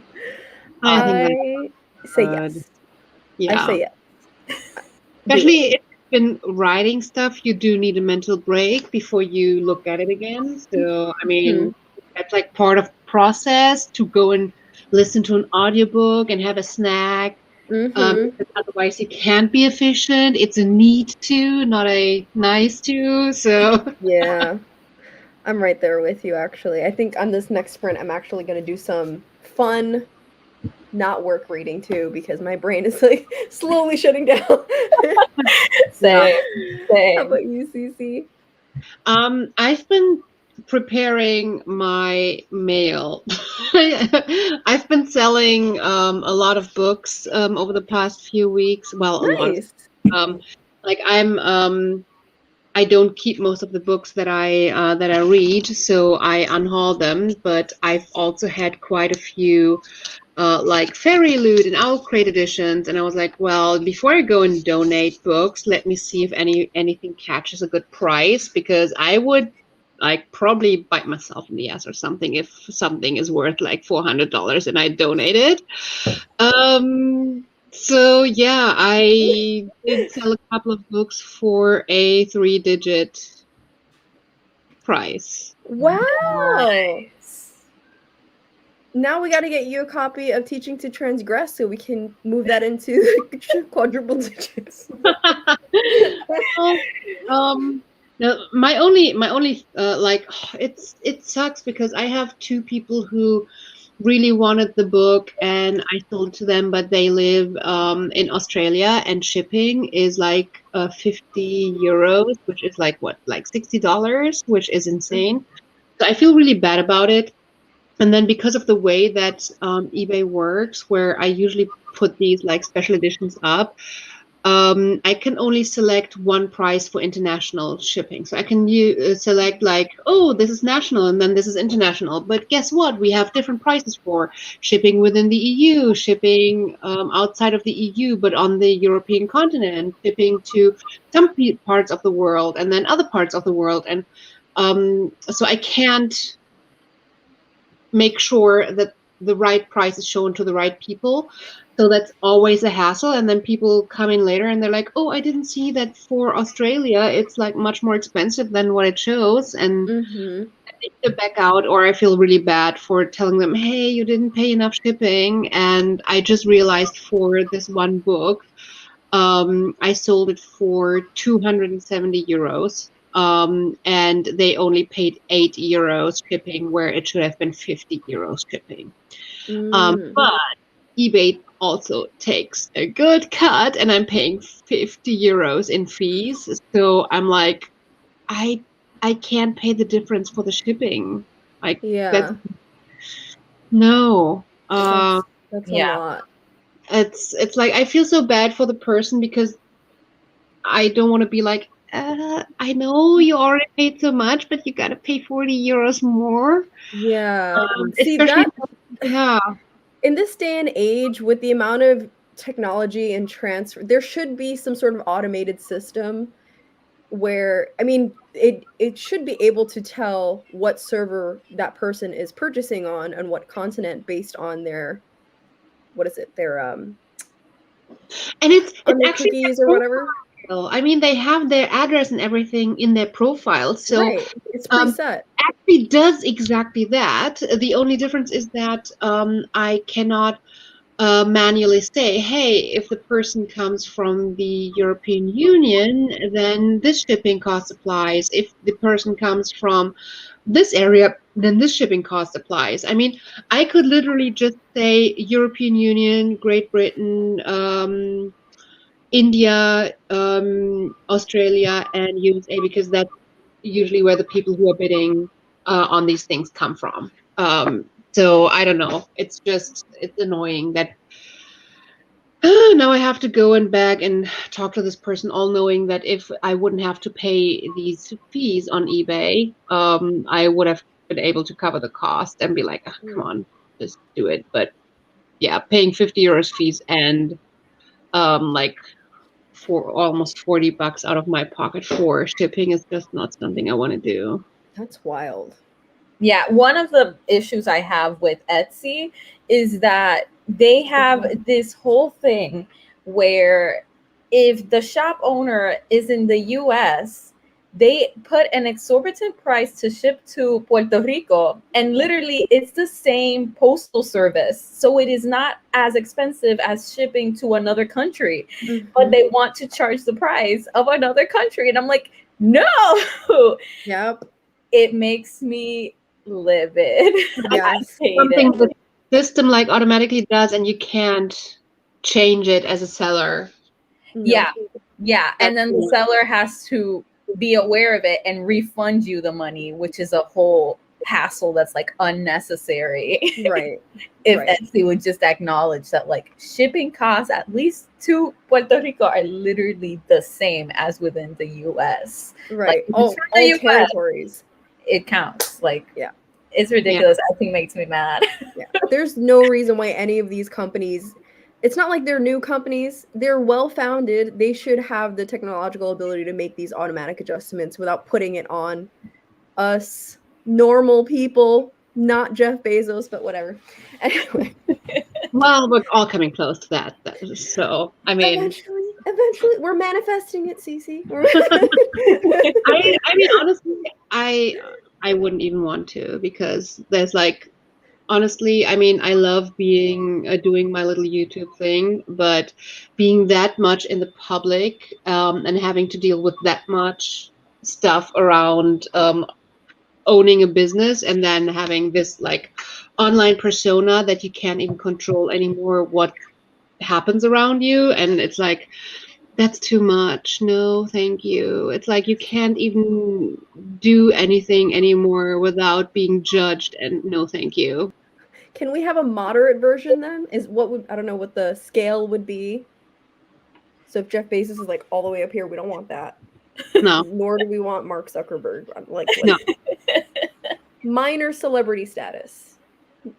No, yeah. Yeah, no, yes. When you can make a living off your hobby, but don't have to deal with the consequences, that would be perfect. But guess what? That doesn't exist. Everything comes with a caveat, I guess. It does. We have some support for you in the comments before I go back up. You remember we're in that cool club? Those were the days. Yep. Well, it was your choice. Well, not yours personally, but dun dun dun. Waterstones edition for 500. Whoa. yeah. I wonder how much I can sell my Dune special edition for. Honestly, I just looked online and looked at all the editions that I had, and then I made the decision on putting them up for sale based on what I could find. I think the Kingdom of the Wicked, I thought this would go for the highest, but I think it might have been Aurora Rising. Wait, is it a hard copy? What, of Kingdom of the Wicked? No, of Aurora Rising. Yeah, it's this one. Oh, it's a special edition. Yeah. Oh, I think it's the Illumicrate, and it has these pink edges, and it's signed. okay. Yeah. Got you. Gotcha. CC, am I in the wrong business? No. Honestly, I mean, I've been getting these the Owl Crate and the Fairy Loot, and every like once in a blue moon you can sell one of these editions for a lot, but you end up still spending a lot more. To get them. Yeah, because you never know which one. Well, sometimes you know that it's very likely for one to really become expensive, but Mhm. still. That makes sense. Gotcha. See, I'm learning things. These are not things that I usually think about. And here I am doing unhauling. I mean, I unhaul my stuff to like all the free little libraries and things around my town. We have a lot of those like free programs. Yeah, I just go through these editions before I do, because I literally put one in a giveaway when I started a booktube, and later heard it was super like I think higher 3 digits. And I put it in a giveaway, and I was like, Oh oh man, can I pay my rent with that? Okay. yeah, kind of. And so after that, I was always double checking before giving these special editions away. Huh. Some of them are worth nothing, but some of them are worth a lot. So Something. You just never know. Interesting. I love this conversation. It's so interesting. Thanks, Cece. They're enlightening me. honestly, why I kept my Owl Crate and my Fairy Loot boxes the longest, because I felt like at least with these boxes, there's a high chance that I'm at least getting my money back, or close to getting my money back. So yeah, that's why I canceled those last. Gotcha. Well, we have more friends who came in, a second wave of friends. Hello, everybody. Hello. Natalie should be back in a minute. Her audio cut out. So be back. Jermaine's asking, should I read I Think I Love You by Ariane Sommer? You're back. Okay.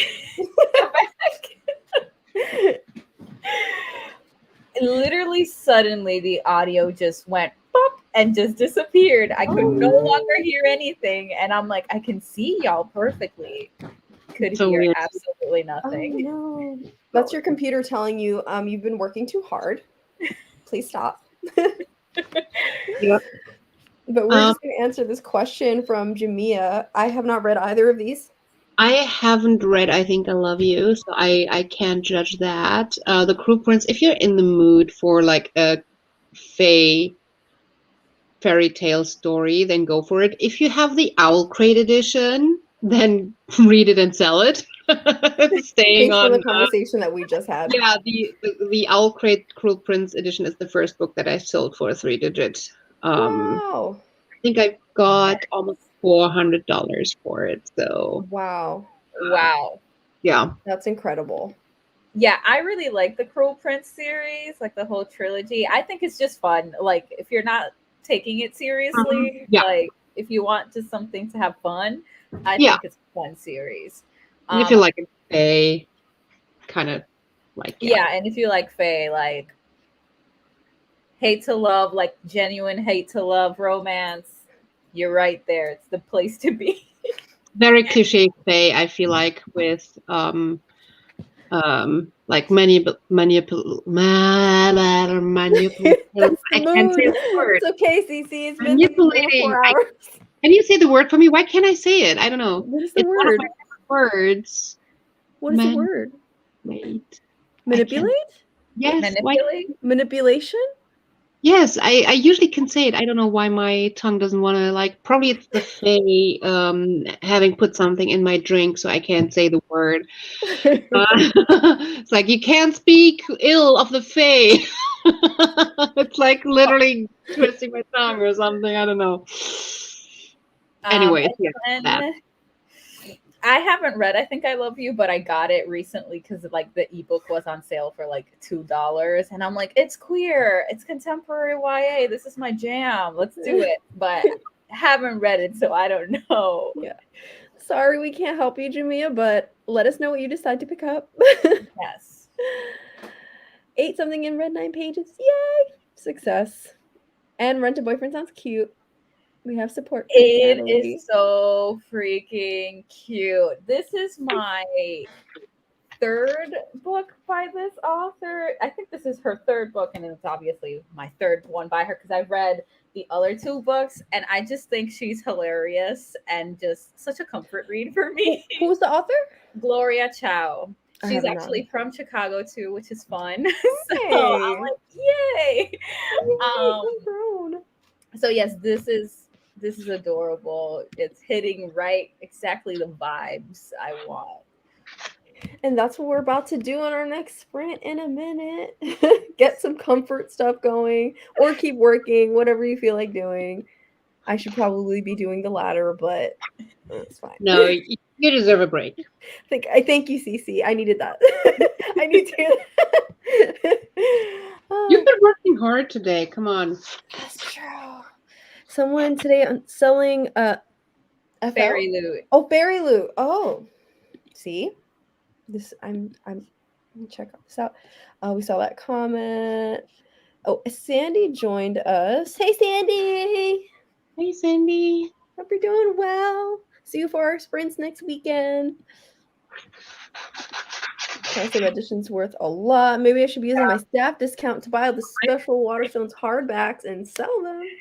Yeah, you should definitely. I mean, if you need money, I mean, I've seen this go for over 300 in the US because if it's a book from one of the UK boxes, it usually goes for a lot in the US or in Australia. And if it's a book from like Owl Crate in the US, it goes a lot in the UK.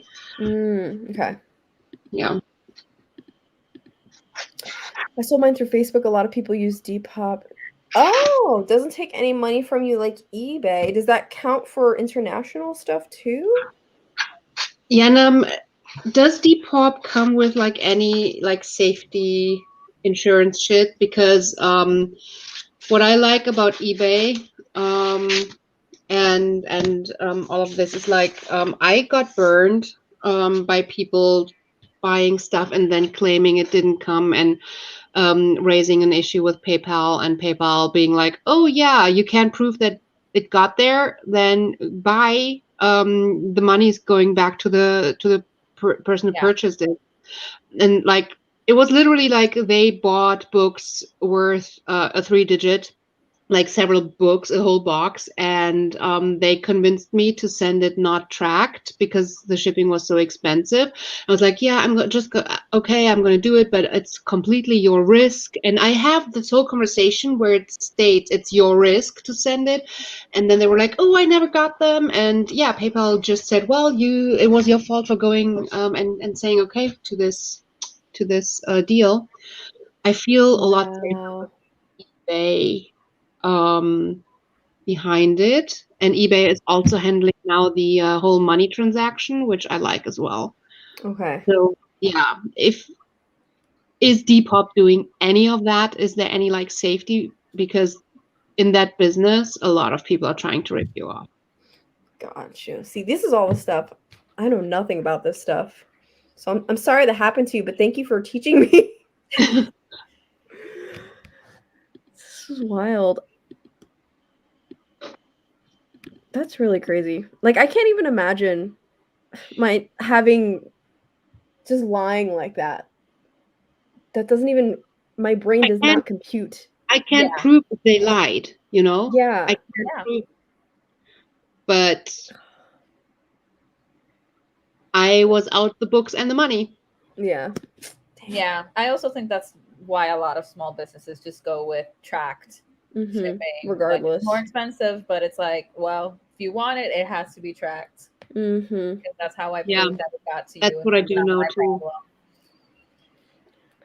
Max says the worst thing that ever happened with special copies at work was we had a proof of the first Harry Potter book hidden away in a cupboard for years. They go for thousands. They do. And then a manager came and found it and wrote, No. why? Why would they do that? Are you what? What? Are That's amazing. It's horrible, but it's amazing. No. Wait. Sorry, that's yeah. What? Who would do that? I mean,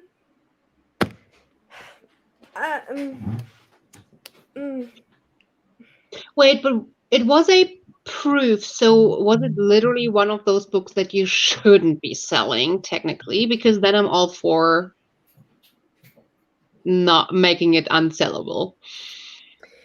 well, it says it was a proof, but people are selling them for thousands. Yeah, but if it's a proof that is intended, like, you know, I'm like, I don't sell my advanced reader copies that are not for sale. And if it's one of those, I can totally relate to the manager being like, I know this shit sells, so we're going to make it unsellable. See, that's so weird. That's so weird for me because I get that. Like, I don't sell my ARCs out of respect for the authors who sent them to me. But then this specific title is something that is beyond. It's in its own category. And there's no respect for the author anyways anymore. So exactly. So who cares what they think anyway? They're not out here respecting people's feelings. Why should we respect theirs? I'm just saying, like, make that money. They earned enough. That's a good point. They'll be Good fine. point. Good point. Probably would also be a difference between, is it like, I probably would be totally different if it would be like my money on the line, because I would so sell the shit out of this book.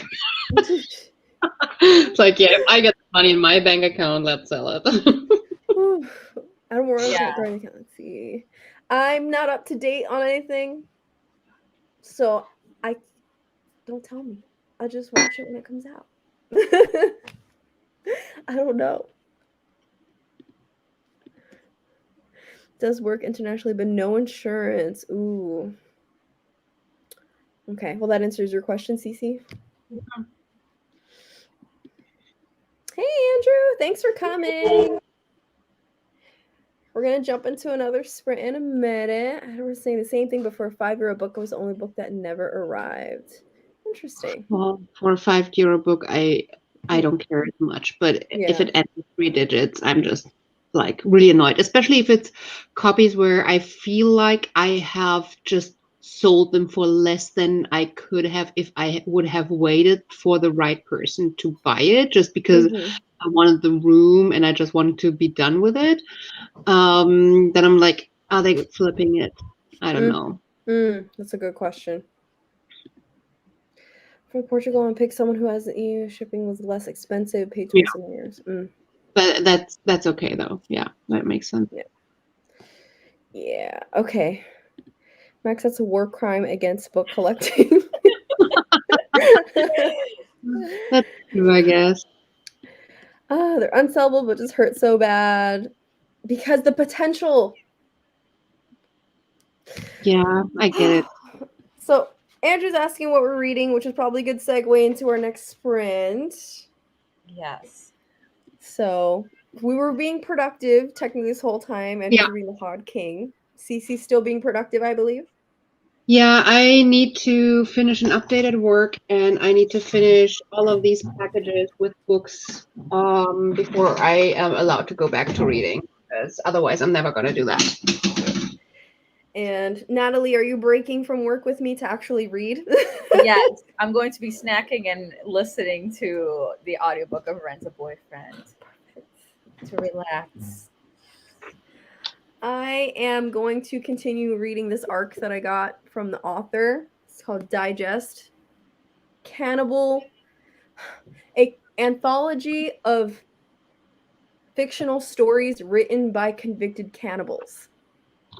So there's a mix of short stories and true crime stories about the authors themselves. Fun. Strange and fun. Cool. So let's go ahead and just Cece's a boss. We know. Yes. We've established that Cece is a boss.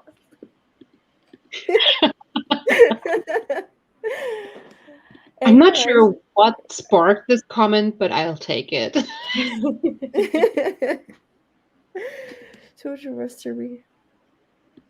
Oh, that's okay. I'll let you know how it goes, and then you can just live vicariously through me. I'm learning a lot about forensic science, which is nice.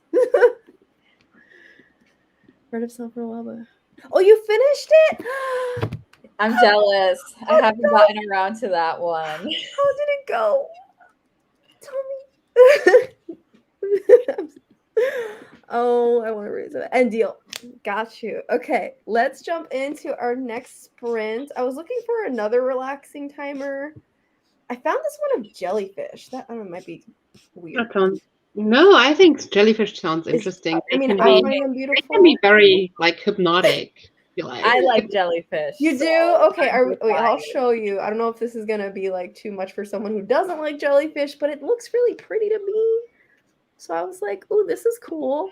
Let me share screen. Jellyfish, jellyfish. Oh, solid 5 stars! Yay! Nice.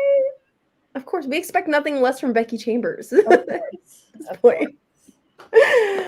Point. So does this look okay? Is it Yes. cool? Yes, absolutely. All right, 30-minute sprint. Grab your snacks, grab your books, and go.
Dun, dun, dun, dun, dun.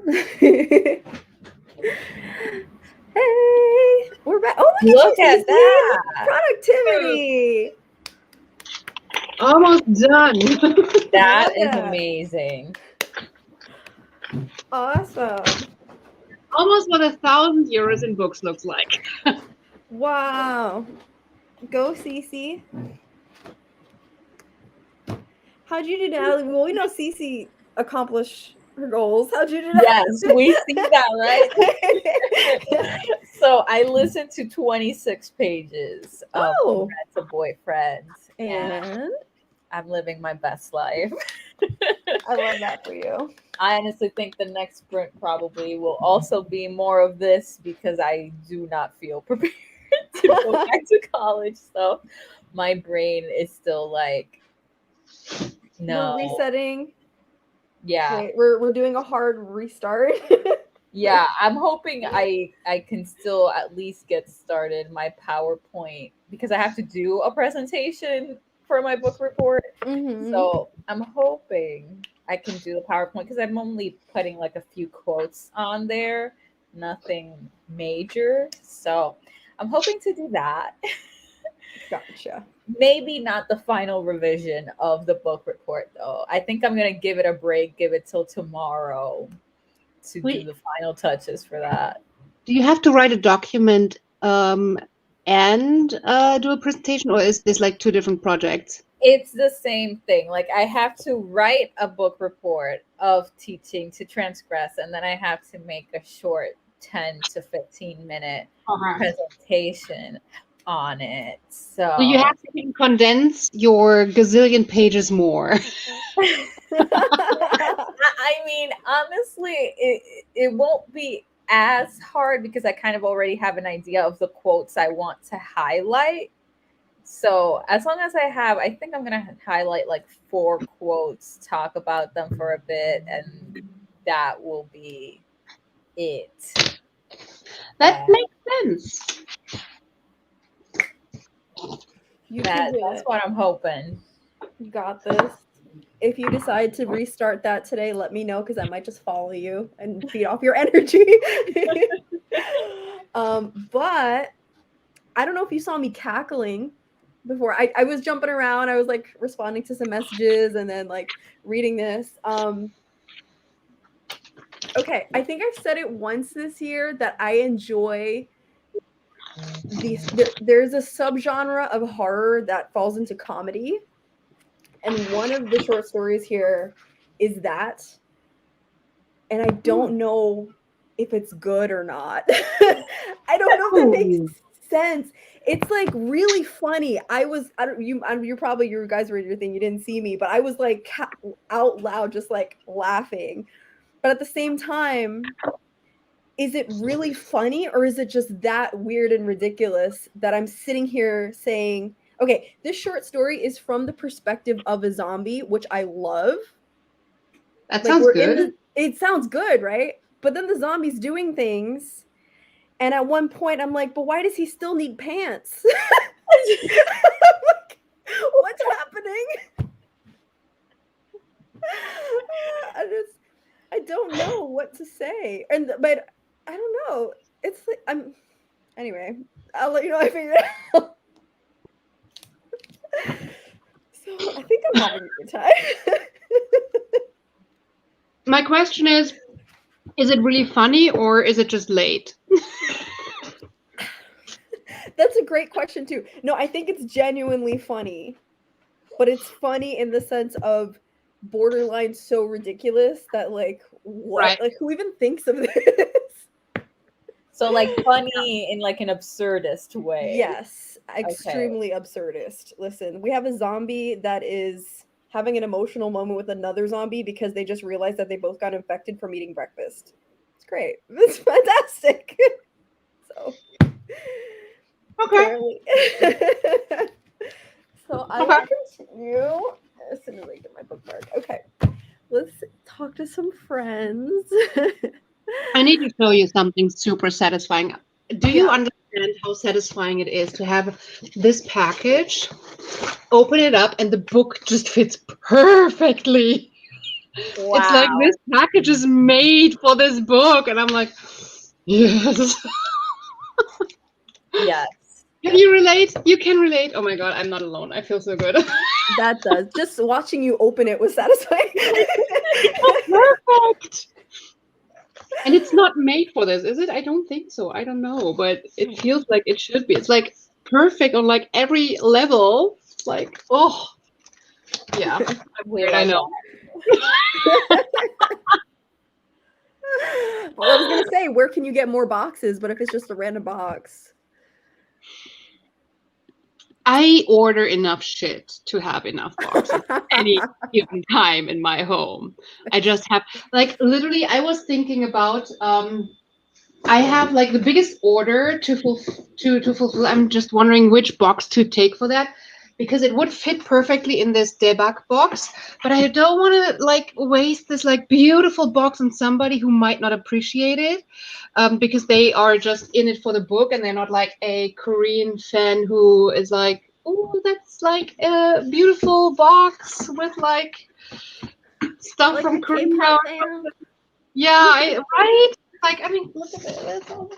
Oh, I would love that. I know, and Wow, like the inside. fantastic.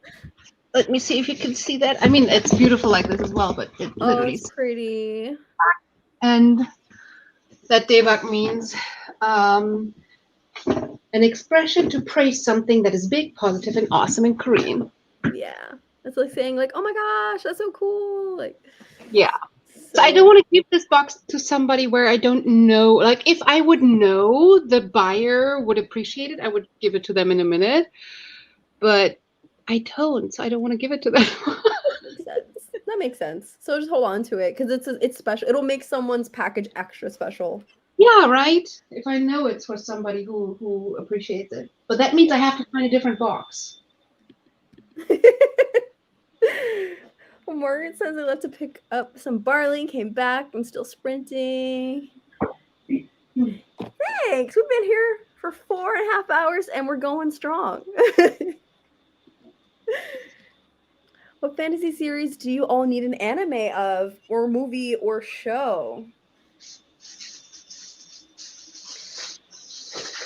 I mean, I just finished Way of Kings, and the reason that it's not an HBO Max special right now, I don't understand.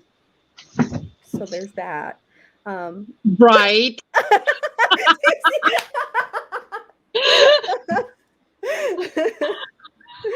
So good. But what's your answers? I don't have.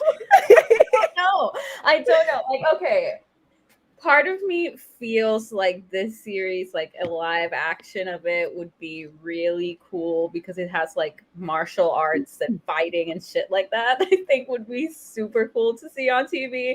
But like at the same time, it's very political, but in an urban setting. So it's like a lot of politics of people and whatever, which kind of makes you think Game of Thrones, but the aesthetic is completely city-like. So it's like not the same. And I'm like, I don't even know if people would enjoy that as either a TV show or a movie.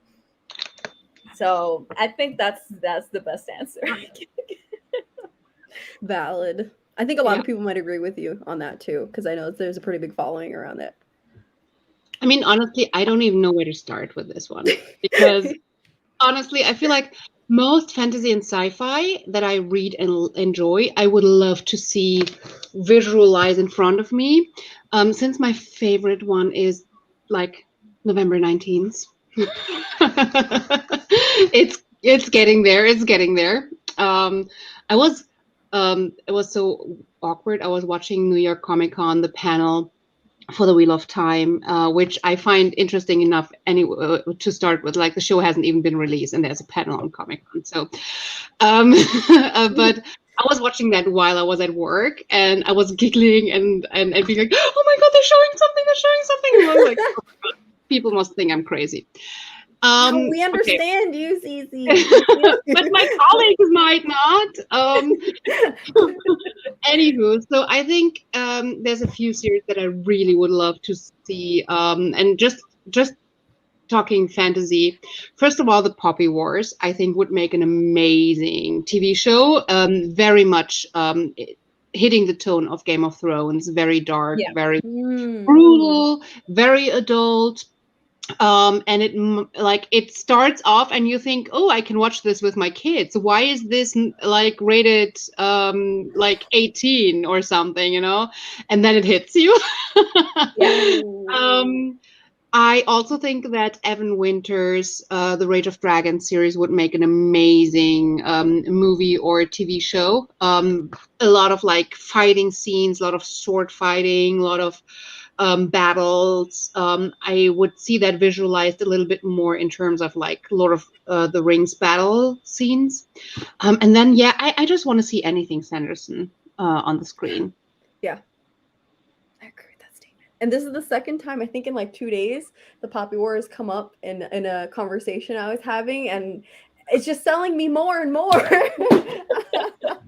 Wait, you haven't read it yet? I don't know. And funny thing is, someone this year, I don't know at what time, because I randomly went to check my my wish list, my Amazon wish list. Like, I went to update it, and it said that someone bought me the Poppy War, but I never got it. And I don't know who tried to send it to me, so I can't message them saying, hey, like, you should get your money back. The book never came, so I don't even know what to do. Yeah, but honestly, if they, I mean, I think I remember you mentioning that before or posting it somewhere, trying to search for the person. So I don't know. I guess if they are not following your my Twitter, enough to see that, then that's their loss. So, but this is the first time I'm mentioning it on YouTube. So, person, if you see this, please get your money back because I didn't get the book. But you also haven't read The Wheel of Time yet. No, right? And I'm gonna be really honest with you. I'm not gonna do that this year. It's huge. Yeah, I don't think it's a realistic commitment to read the series this year. But I think you need to, like, the next time that you feel like you've finished something, Sanderson-esque or something, I think that's the next to pick up. Although the Poppy Wars is not as big of a commitment, the Wheel of Time series is coming out, and I want you on the hype train. Okay, I want to be on the hype train too. I don't have enough eyeballs to read all these books. No, I know. You just read the first book, though, for the show. Just the first one. So I hope that answers your question, Roro. Max, I read a little bit, got distracted. Same. Started using nightmares. I'm just happy to be back with my baby boy Laszlo, even though he's not in a happy place right now. Oh, I haven't read that either. I DNF'd that series. Oh, hot take. Me too. Oh my gosh. We have 2 hot takes. Melissa, close your ears. I think dun, dun, dun. honestly, but I think I mean, it's just personal taste. It's not because it was bad. I'm not the typical whimsical reader. I'm not the typical fairy tale-ish reader. I'm more into the grim, dark, brutal stuff. Evil, yes please. Romance, go away. So it just feeds too much into things that I don't enjoy as much. So it's not a bad book. It's just like saying I didn't read this romance book. It's just not my taste. Yeah. Well, that goes directly into what Max just said, which is people trying to convince me to read Wheel of Time is the same vibe as adult trying to make a kid eat Brussels sprouts. No, for me, what is it? Strange the Dreamer. I'm someone who loves whimsy. I love romance, but that one just didn't sell it for me. I just had the frustration where I felt like the relationship developed very quickly in a way that I was just annoyed with. I just found it irritating. And then I felt like the protagonist, Laszlo, had better chemistry with a side character that was like not relevant that much to the plot. But I saw the potential and basically my puny brain attached to it. it was never going to happen, but I was like, that would have been a better story. So That's fair. it was not for me. But in general, I did like the purpley prose of That was a good Laini purple Taylor. But I was like, nah. And I Aw. haven't tried her other series, so I don't even know if I would enjoy her with I just think a it's completely new set of yeah. characters. It's very like a lot of people praise it because it has this like flowery writing style that a lot of people love, and that is also something that I cannot connect to. That is just Mm. not my thing. So yeah, I read the first one because it was hyped. I also had the second one, but I at one point unhauled and said I'm just not gonna get to it. It's just not a priority. Can we go back to the convincing Max reading Wheel of Time is like like make toddler eat Brussels sprouts? I totally get that. I think that the Wheel of Time is not for everyone. It's a huge commitment. It's a fantasy series in a very specific way and feel, I feel like. And if you're not like, if you don't like vegetables to begin with, I wouldn't try to convince you to eat a certain vegetable. But if I know that you like most vegetables that are similar to Brussels sprouts, I'm totally going to convince you to eat Brussels sprouts. Does that make sense?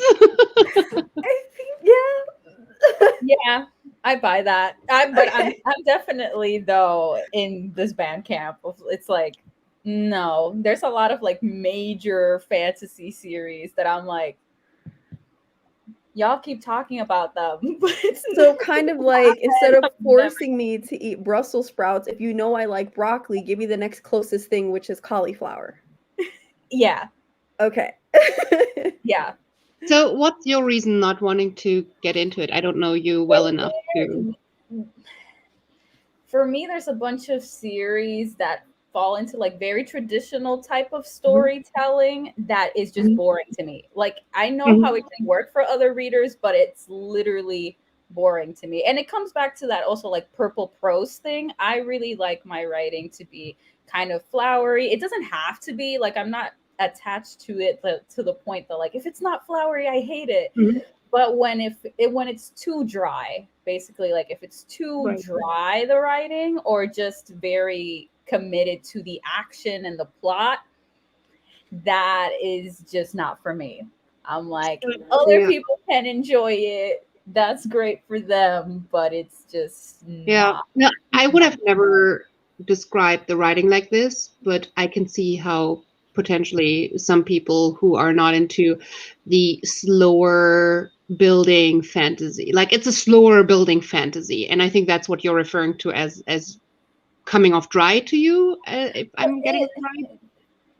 Yes and no. I can do a slow build up because I'm a very character driven reader and there's certain books that people are like nothing happens in this book and I'm like so much is going on with the characters in this book. That is what is happening in this Yeah. book. But I guess it's kind of the approach to characters like it's a slow build up that doesn't deliver what I want in characters to compensate for the slow buildup. So I'm just like, oh my God, I don't care. Mhm. Like that's the issue I had. I read The Golden Compass, which everyone freaking loves and thinks is amazing and is like a staple in fantasy. And I was bored out of my mind. I was like, this writing is not compelling for me. I Right. don't care about what's going on in the story. Right. I can't wait for this to be over. Yeah, So you shouldn't be reading that then. No. so it's just a whole thing. I I don't get even know how to describe it any better. I'm Oh, living for I these hot get it. takes. I get it. And honestly, to be fair, I had a hard time getting into the Wheel of Time, but I felt like, sometimes you feel like you know that you're going to love something if you push through.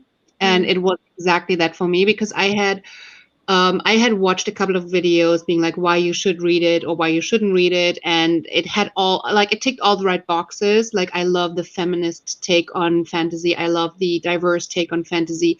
I love the power struggle between male and female and the balance between it, and all the references and the.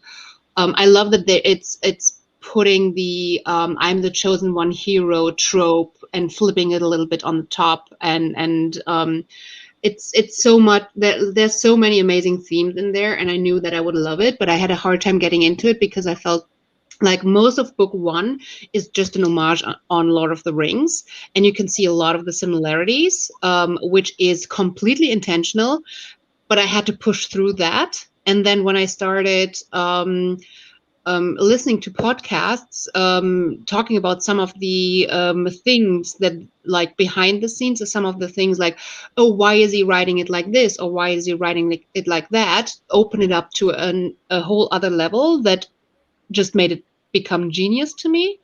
But I wouldn't have gotten there without the podcasts, and rereading it after I read like the third book, starting to reread it and then really understand. And now I understand the world. I don't have to do the work anymore. And that's when I really fell in love with it. But I had to put in a little bit of work to get there. And I know that's not for everyone. You just said something else that reminded me one of the reasons why I don't get into it either is that I'm the type of reader who gets tired with series.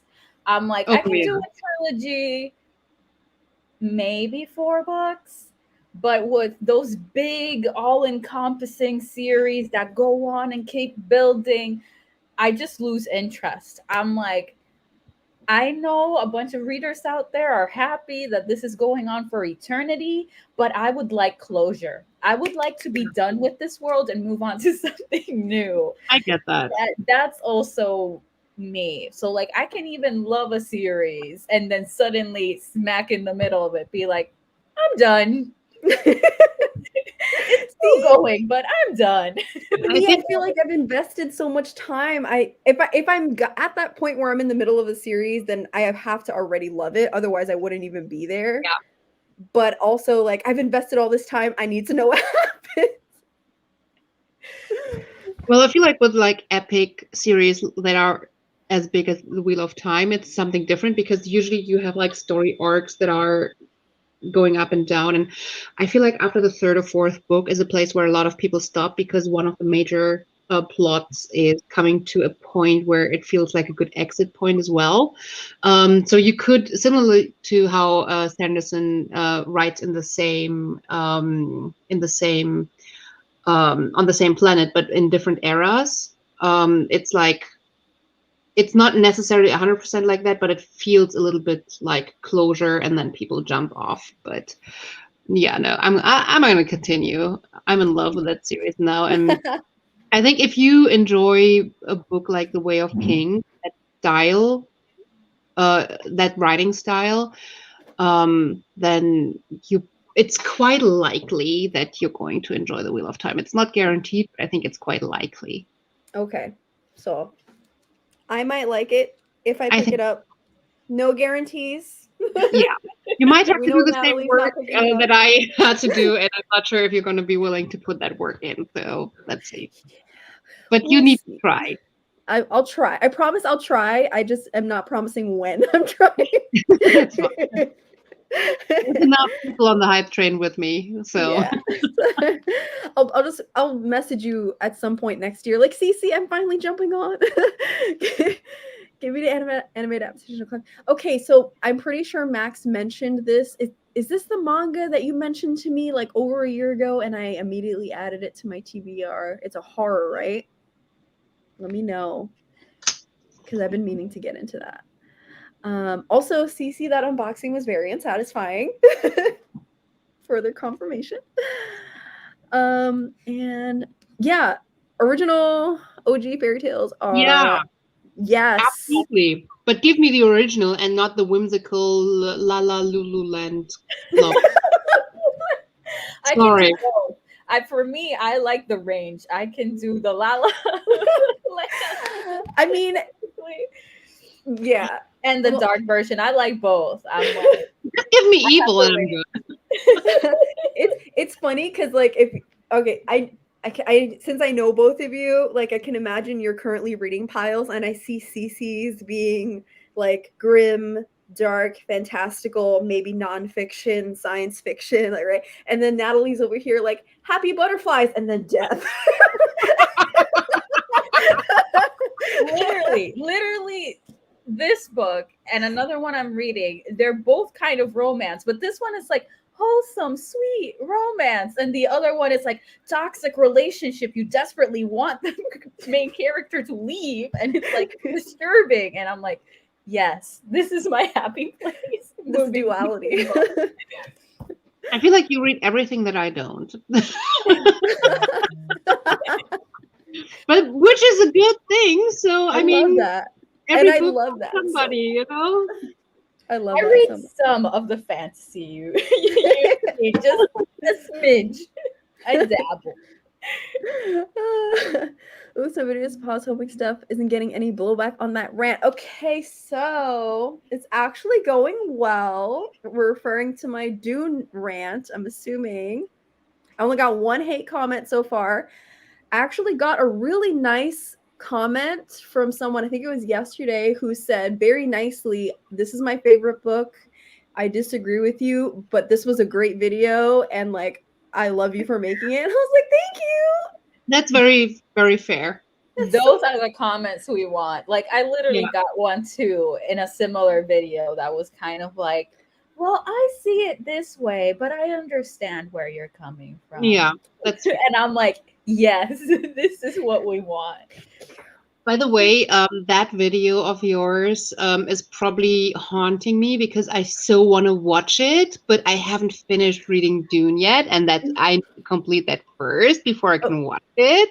Yeah. So, yeah, that video is like in my watch later box, being like, read Dune, read it, read me, read me. Please do, and I want to know all of your thoughts because this is the first. Usually my vlogs are like just reaction. Like I just finished Mhm. editing my Way of Kings vlog, and it's not in-depth thoughts. It's like this is my reaction. I'm laughing, I'm crying, I'm screaming while reading it, and then later on I'll make an in-depth independent review video. But this is the first video where it's like my reaction and then like 20 solid minutes of dissecting this thing. Like So could you like is that video in a way that I could watch it alongside reading it? Because that's a format that I was thinking of a lot as well. Because with these reading vlogs, I sometimes feel like, give me chapters so I can read up to like chapter 10, and then I'm watching your reaction to chapter 10, and then I continue read. And then I watch your reaction. So I would watch it in increments while I'm reading. So I feel like you're actually reading it like a different form of buddy read. oh, that's fun. I like I that like that. idea. I like that. That's Yeah, a I'm great idea. I mean, technically, honestly, if I had actually said in the video, this is my reaction of like chapter 10, then easily I would say yes. But because I didn't have that structure in mind, I was just like, this is what happened just now. Here's what I'm currently thinking. So for that video and my other videos, probably not. But I really like that idea because that's pretty cool. Yeah, I have a lot of good ideas. I just don't follow through. Well, I do you have so mind if much I to try that learn. idea? No, please do. Okay, Please do. cool. But yeah, it's going well, Margaret. Thanks for asking. It's actually gotten more views than I was expecting to, so I'm happy about it. Hi, I'm not Jasmine. surprised about that. Yeah. If Dune rant video is drawing views, come on, that's not a surprise. Don't want to waste a beautiful box of someone who don't appreciate it, never has someone. Yes. That's yes. That yes. Ah. And Max said, if you didn't like Strange the Dreamer, can I give you a record which is better? Oh, Yes, always. more aligned to your taste? Please do. Please do. Well, Melissa's having a good time with it. I hope if I ever get to it, hope I have a good time with it too. But if you have something that aligns with CC and Natalie's taste, Max is over here blowing up people's TBR. So I've actually pulled off The Tangled Lands. Let me see what this is. Yeah, let's look it up. Honestly, the title does not sound interesting to I me. have seen this cover and it has not been compelling to me, but See, that's so interesting. I see the title, it's not compelling. I see the cover, I'm like, oh, let's look further. I'm okay with the cover. The cover, I'm like, Ah, this shit. Okay, can't listen. Now I just want both of you to read this book so that Max can come in and be like the bridge that glued this together.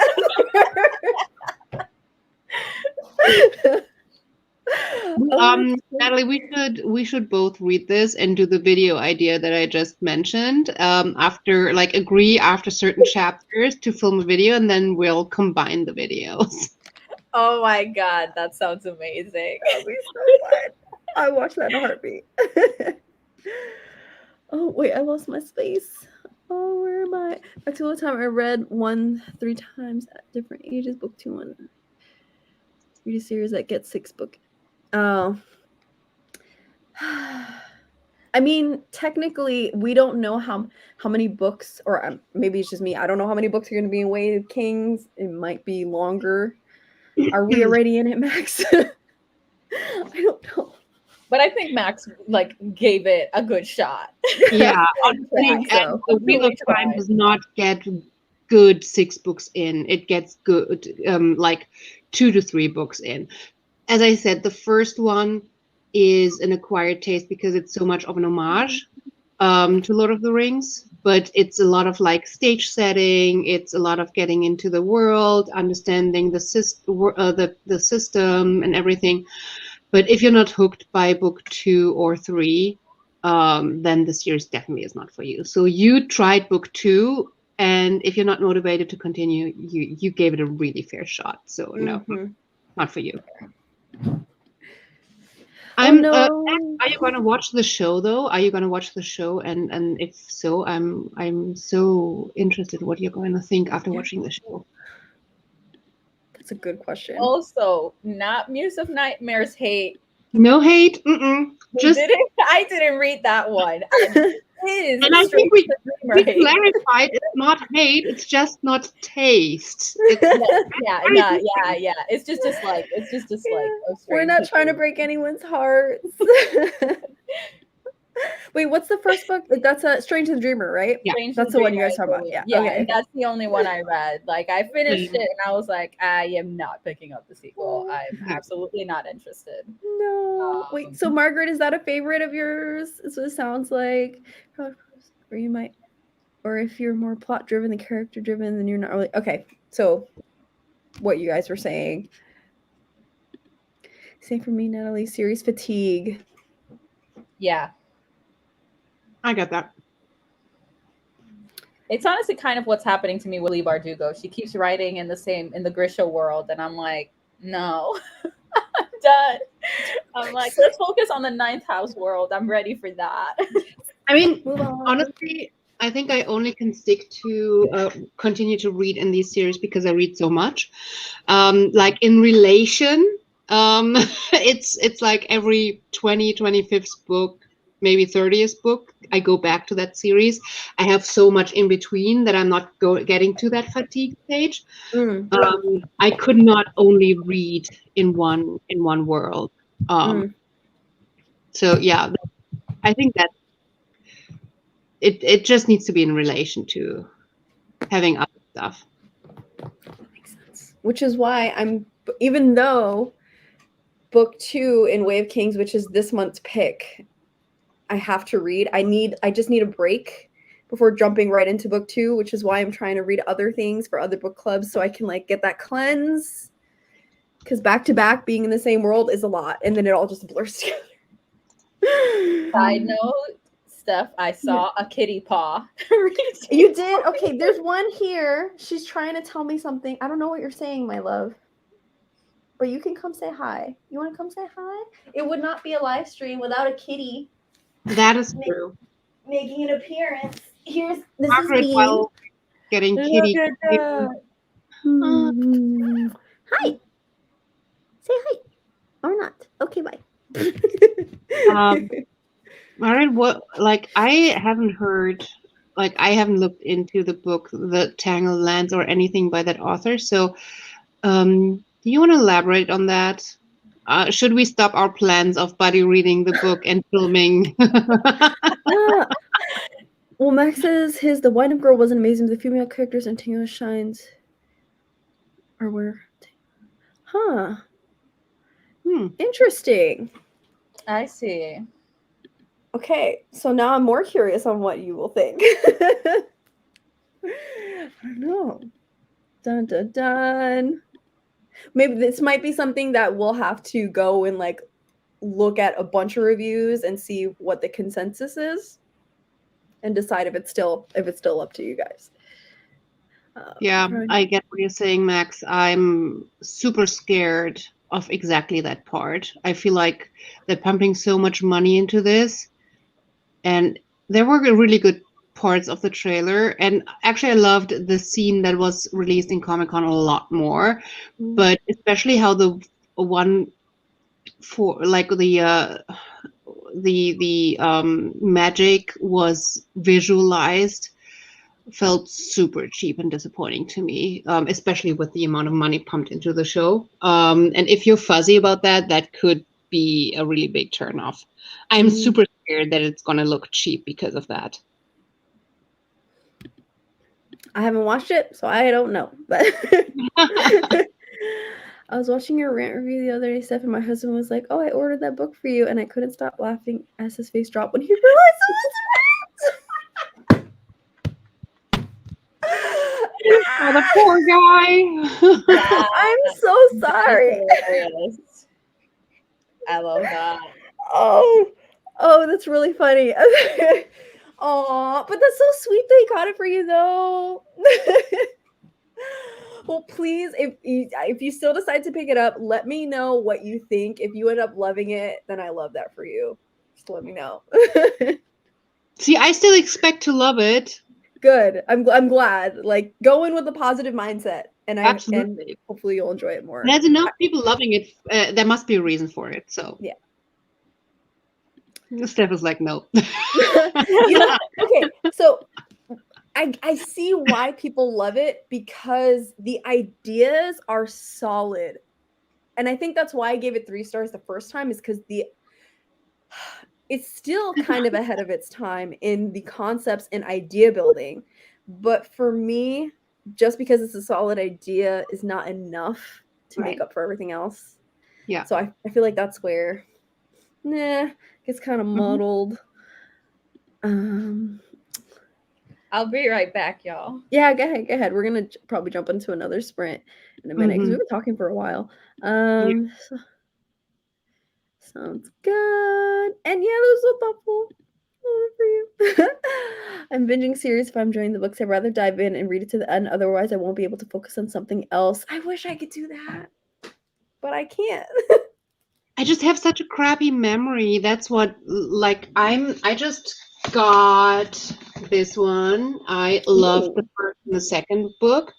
And I just started getting into the finale of the trilogy, and I started reading it. I'm like, I have no idea what happened. I remember the feelings, when reading it, loving it. And I remember the first one, I loved it because it started playing on some tropes, but then didn't follow through with the expectation of the trope, but turned it on its head. And that immediately made me fall in love with the book when you do that. So, but I don't remember what it was. I don't even remember the tropes that it wasn't following. I just remember that I loved it. So I hope that I don't need to recap the first 2 to understand what's happening in this one. I hope not. That's exactly why I need to hurry up and get to book 2 in The Expanse, because we read that earlier in the year and I want to continue, but other book club like priorities, right? Other books. So, yeah. So, but other books, full stop. That just full stop. Cece said nope. But other books, yeah, no, that's enough said. It's like, I need to say, but other books. Could be a T-shirt. That's why I don't like start seasons of books are published. Yeah, I'm not that patient though. Thank you, Humane. Understand my book obsession. Oh, that's so cute. That's so cute. I love that. I need to. All right. Are we ready for another sprint? Yeah, I just have one more package to pack, and then I have all my books done. I have no idea how I'm going to get them to the post office, but All right, let's. Oh, hi, can I? She's probably hungry at home. I'm gonna go feed her in a second. Okay, let me share screen. Share.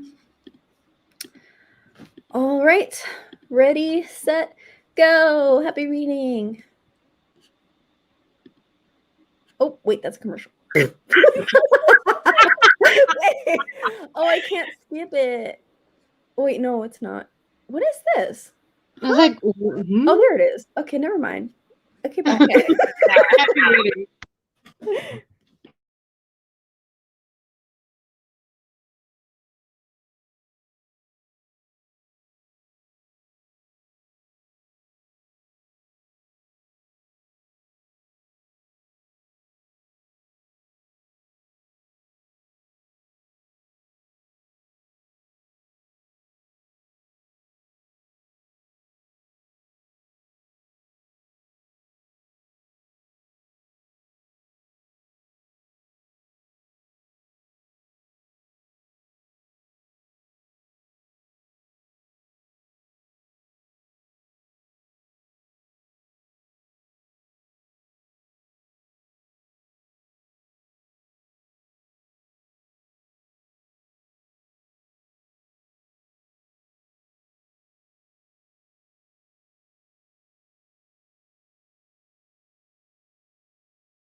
Dun, dun, dun, dun, dun, dun.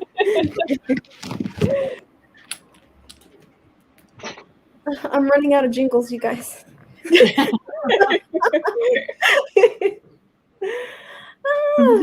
was a good one because I totally was in a zone, and you did not scare me. And that, congratulations. Yay! Well, I'm glad. Oh, my frazzled brain. How'd you do? So I took a shower because I was like, I need to refresh my whole being so I can keep going. Yes, I love that for you. But I was listening to the audiobook for Rent a Boyfriend while I was doing that. So I read 23 pages. So I'm happy about that. Nice. How'd you do, Cece? All my packages are packed. I'm reviewing. So I wrote 2 documents for the application for the master's degree, and my colleague just sent them back with some notes because I asked her to review them. And so I went through the notes. And one thing you could actually potentially help me with, she said that, so in one sentence, because I'm trying to prove that my English is good enough to study in English, because they want me to take a test to prove that I'm speaking and writing and reading at an intermediate level. And that costs like a couple of €100. And I'm like, I think I'm good enough. Yeah. So in that document, I'm talking like in my letter requesting to waive this requirement. I'm talking about that I have been working with English documents for over 10 years. I've been writing them, but I've been also, and this is the word that I'm searching for. So I know that in my previous work, people were talking about redacting, or when it's like correcting. But she said that she would not understand redacting as that. She would consider that like taking a red marker and like a black marker and blanking out confidential stuff out of like top secret files, which is not what I'm doing. But it's literally going in and correcting, like, just imagine you have your thesis and I would go and look in terms of not only grammar, but also like, does it make sense? Is it cohesive, etc. So that's what I've been doing, and I'm searching for the right word. Wouldn't that make you a professional editor? Yeah, I would say editing / Editing. revising. Yeah. But Yeah, editing editing is a big word. sounds like when I think of like editing documents, I feel like my mind goes to like formatting, which is like, it's like the content, but I'm also not a professional editor, so that's why I've been. Jocelyn just said it, proofreading. I think that's probably proofreading. that's Proofreading is probably another one. Yeah. There you go. loving the Can you hive just mind. send them a link to your channel? Like, it's all in English.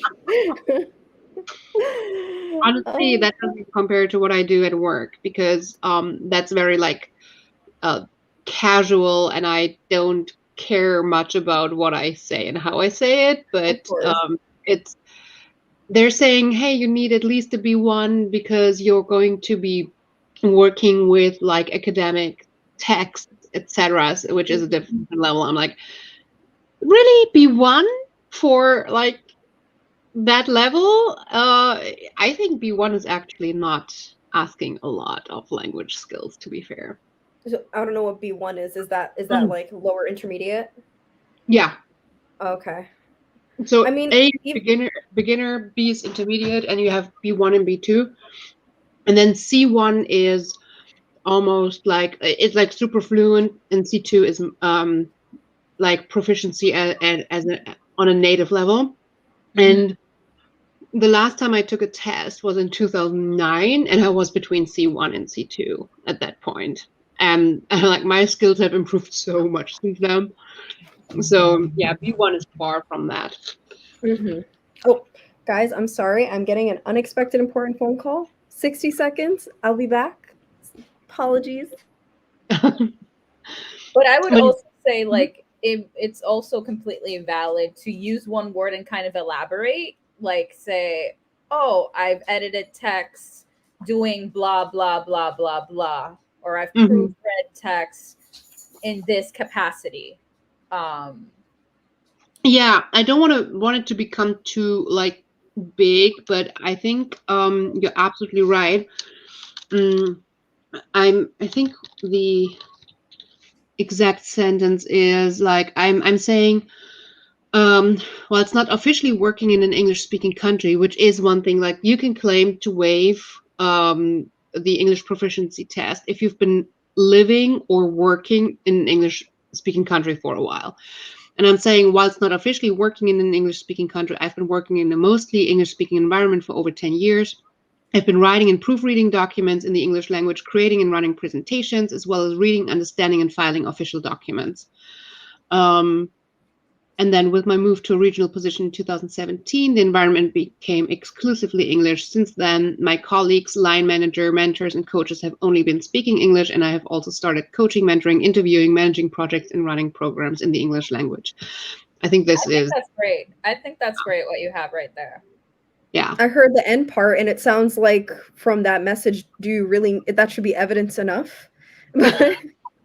I mean, I have a whole factor on like personal. So yeah, they say like either you live or you work. And I'm like, I technically do neither, but the way that I live and work, it feels like I am. Mhm. Yeah. Thank So, you. welcome. Glad we can help. Plus, even with just that thing you wrote that right there, I think it's more than evident Mhm. your proficiency in the language. Like I don't understand what's not clicking for that. Well, I don't think it's going to be an issue. I'm going to pay them a lot of money, so So they'll get over it. I don't see them saying no, but you still need to have like all the documents and everything. I think the Yeah. motivational letter is going to be more interesting, and I need like letters of reference, which they exclusively said needs to be by a former employer, trainer, coach, or manager. So it cannot be a peer or somebody. It needs to be somebody who coached you, mentored you, etc. And I'm just using two people that I'm working with, and one is from the UK and one is from the US, and I'm asking them to add like a little note about the English skill as well. So Yeah. I would be surprised if they don't accept it. Yeah. I get really frustrated with references. I just remember, I feel like references is something that I struggle with. Not that I don't have people that I can ask, because I do, but at the same time, I feel like at least for me, if I've asked someone before, coming then again later and asking them again, I don't want to be a bother. Like, hey, can you write me another one? Because now there's this other thing. Yeah. And feel like I'm overburdening them. But at the same time, some of them, like, that sounds like it's very specific, and it's like, okay, well, what if I don't have contact with this person anymore? What if they've moved to other? There could be any multitude of reasons why, or maybe I am the senior person in my, circle of communication. Who would I go to? Whatever. That's I just mean, my- honestly, you should have in your professional life at one point somebody who, and this is like just attesting to my, like, it's not asking for attesting to a specific experience or like work experience I had. It's just attesting to my skill set and how this course would likely be the right fit for me. Like, it's like, is she going to succeed in that course? Is that the right thing for her? And I feel like you should always have enough people in your life to answer that. And what my experience, especially in the professional life, has been is asking for a letter of reference is not a big deal. A lot of people are happy to do it if you give them the bullet points, what you want in the letter. Then that's just something that you're going to be prepared to do. Just write a few bullet points about what you want to have written. And if it's just a letter of reference for your work, you can just exchange like to whom it is. That's true. It just needs slight changes, and then I would totally go back to that person and be like, hey, would you just change that first line? Mm-hmm. Not a big deal. That makes sense. We have more people come in. I haven't thought about. Oh wait, I missed something. Let me go back. Bye, Roro. Thanks for coming. Watching an author live stream. Nice. Hi, Shay. If you're still here, hi. Thanks for coming again. Shay's awesome. Everybody who's watching is awesome, obviously. Yes, because everyone is awesome. Absolutely. Melissa said, thought about doing one, but I'm really shy. You know, me too. I've thought about doing author live streams, but I've never done one before, so I'm still figuring out what that would be like. I think I see the comment this is referring to, though. That's like, ever thought about doing an indie book readathon month? Oh, did I miss something? Huh? Yeah, Roro said that earlier. Oh, I see. Oh, Okay. Ever thought about doing an indie book readathon month? I mean, technically, I'm already doing one because I'm one of the judges for the self-published science fiction competition, which is a science fiction panel judge. There's like me and 50 other judges, hosted by Hugh Howey and Duncan Swan. And we're going to be working on it up until 2023. So technically I'm already doing one, even though it's not officially like readathon thing. Yeah, I do a lot of unofficial indie book reading, mostly because I really love romance, and most of the romance I love is like self-published or indie published. So it's like I already naturally incorporate that into my reading, so I see no need to make it into like a themed thing. I don't do it, and I don't think it's gonna be for me. I think my reading taste does not necessarily, like, I know that there's a few good books out there, but I feel like a lot of the indie books in my reading taste, it's a big challenge to pick the good ones for my reading taste, because a lot of them are shifting into paranormal romance or the stuff that I hate. So for me, it's really, really hard to pick the ones that I would like. I've had so much bad luck with self-published indie books that I just did not enjoy. Also, I have 400 books living in my home that need to move out soon. So they are a priority. So, and they're not indie self-published, they're like from boxes and whatever was hyped, and I just had to buy it, or because Mo had it on his Instagram.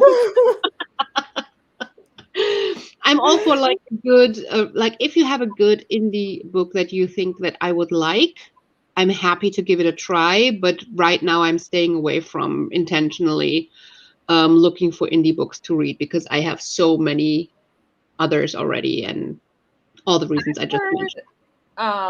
What's it called? I heard great things. I haven't read it myself though. It's a fantasy, either self or indie published, called The Sword of Kagan.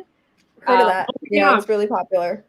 I've heard great things about it. I have not read it though, because it's a thick fantasy book, and that's a perpetual struggle for me. I've been trying. For me, this is an accomplishment that I have read Jade City and Jade War. I'm almost done with it. To me, this is major because I struggle with the long fantasy books. Even though I enjoy them, I'm scared. Baby steps. Yes. Okay. But I think that was a really good recommendation, because I do think that book is on my want to get to it at one point list. Oh, there we go. So yes, all in different capacities, but yes. Ordered some pizza for dinner. Hubby just left to pick it up. Waiting for more pages of news. And my heart's breaking. Send help. Oh no! Oh, well, at least you're having a good time. That's great. I actually did not do any reading during the last sprint because I was responding to messages that needed my attention and responding to emails that I forgot to send out. So I went back to being productive. That's okay. Hey, that's another level of productivity. So it all works out. It still counts. It still counts. So, okay. So I'm looking at the time. Let me know how you guys feel. It's almost 9 p.m. where I am. Cece, I don't even want to know what time it is where you are. Is it like 2 a.m.? It's almost 3. Oh my gosh. You're amazing. Kitty sitting on the chair, whatever that is. Hi, Bean. Oh, I hear another one. Hi. Would you like to say hello too? Oh, okay, come here. Come here. Yeah, come say hi. Yeah. So, my goodness. Look at that. Hmm. Say hi. They're like, oh my God, mommy, let me go. What do you like? Why do you always need to do that? And now I'm going to kill my ass because of that. So there you go. I mean, they're constantly attacking me any other time, and now that I need attention, they're like, go away. What is this? Well, what do you expect when you get pets? That's literally what you sign on for. I know, right? God, the moment I turn on the camera to start recording a video, all hell breaks loose. Yes, 100%. 100%. I feel that. Why? They do this on purpose. I know they do. Yeah. As I said, that's what you sign on for. It's like becoming a mom, having kids, and then complaining that you have people in your home. It's like, come on.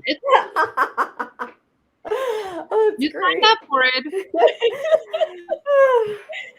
Jocelyn said I read an issue of Afterlife with Archie. Oh, is that Archie Comics? I read it as that. It sounds to me like, yes, like an issue. No? Yeah. Okay. No, that makes sense. Oh, nice. I haven't read those in years. Years. But you were asking about the time. So I want to finish going through my document that she just sent back, my motivational letter. I need to write some bullet points for my second letter of recommendation, and then I'm going to call it a night. And Okay. if that's going to finish in the middle of a sprint, that means I get a few more pages reading in, because I actually really want to know what's going to happen in my book. So it's like, I want to finish. It's like when you have so much work and so much stuff to do, and you're like, I'm going to read right when I'm done, and then it's 3 a.m. and you're not done. Mm-hmm. I feel that. Okay, so should we call this our last sprint we're gonna do? Is that Sure. fair? I'm Cool. Okay, because I need to wake up at 5 a.m. And I know tomorrow's Tuesday, but it's my first day back at work after being home for a while, and I'm getting that anxiety that might not let me sleep. Like, oh, I have to wake up early and do things. Oh, no. Okay, so let's call this. This is gonna be our last sprint, everybody. 30 minutes. Let's make it a good one. And yes, Archie with zombies. We're on the same wavelength. I'll go back to my zombies. well, happy reading. Happy reading. Oh, wait, I forgot to fix.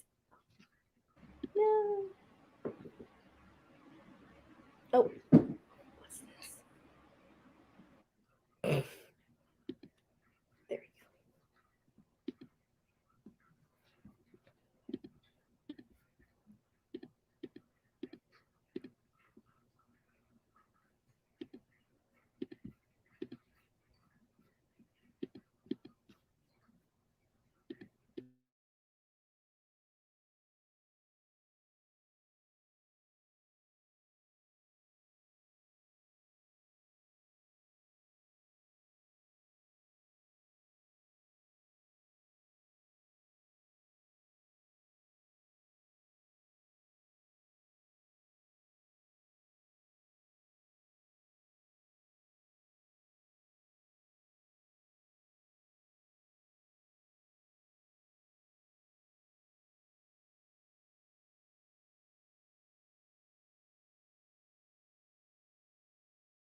I just noticed the timer is stuck on 29:54.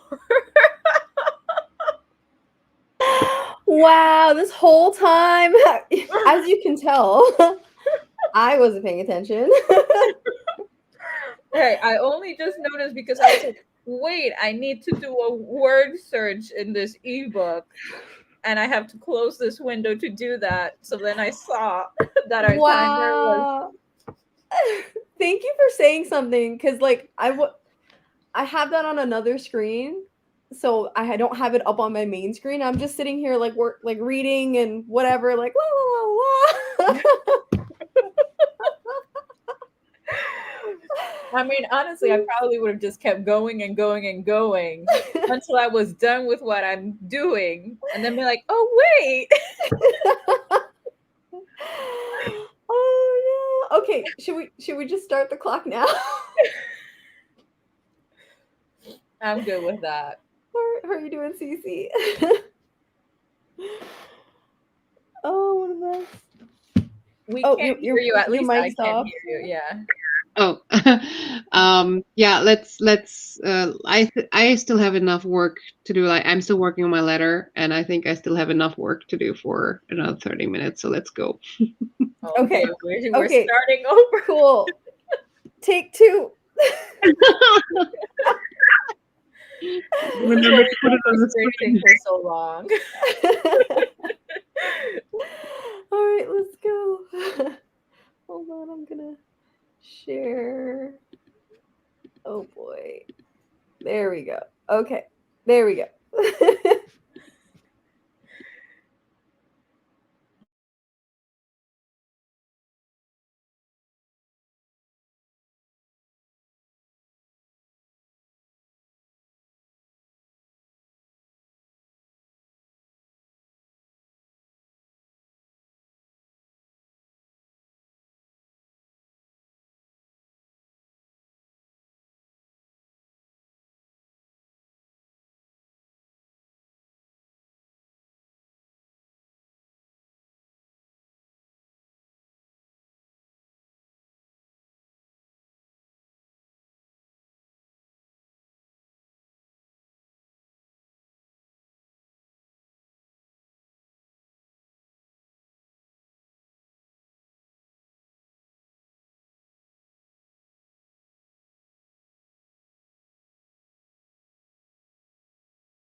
Okay, I'm trying to stop. No.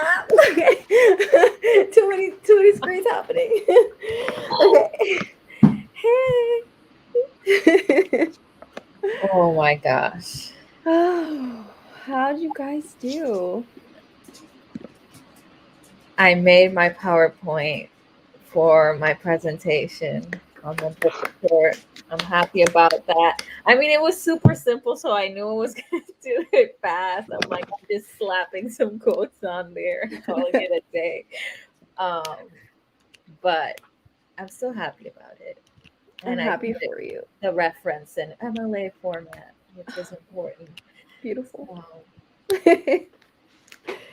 Nice. How'd you do, Cece?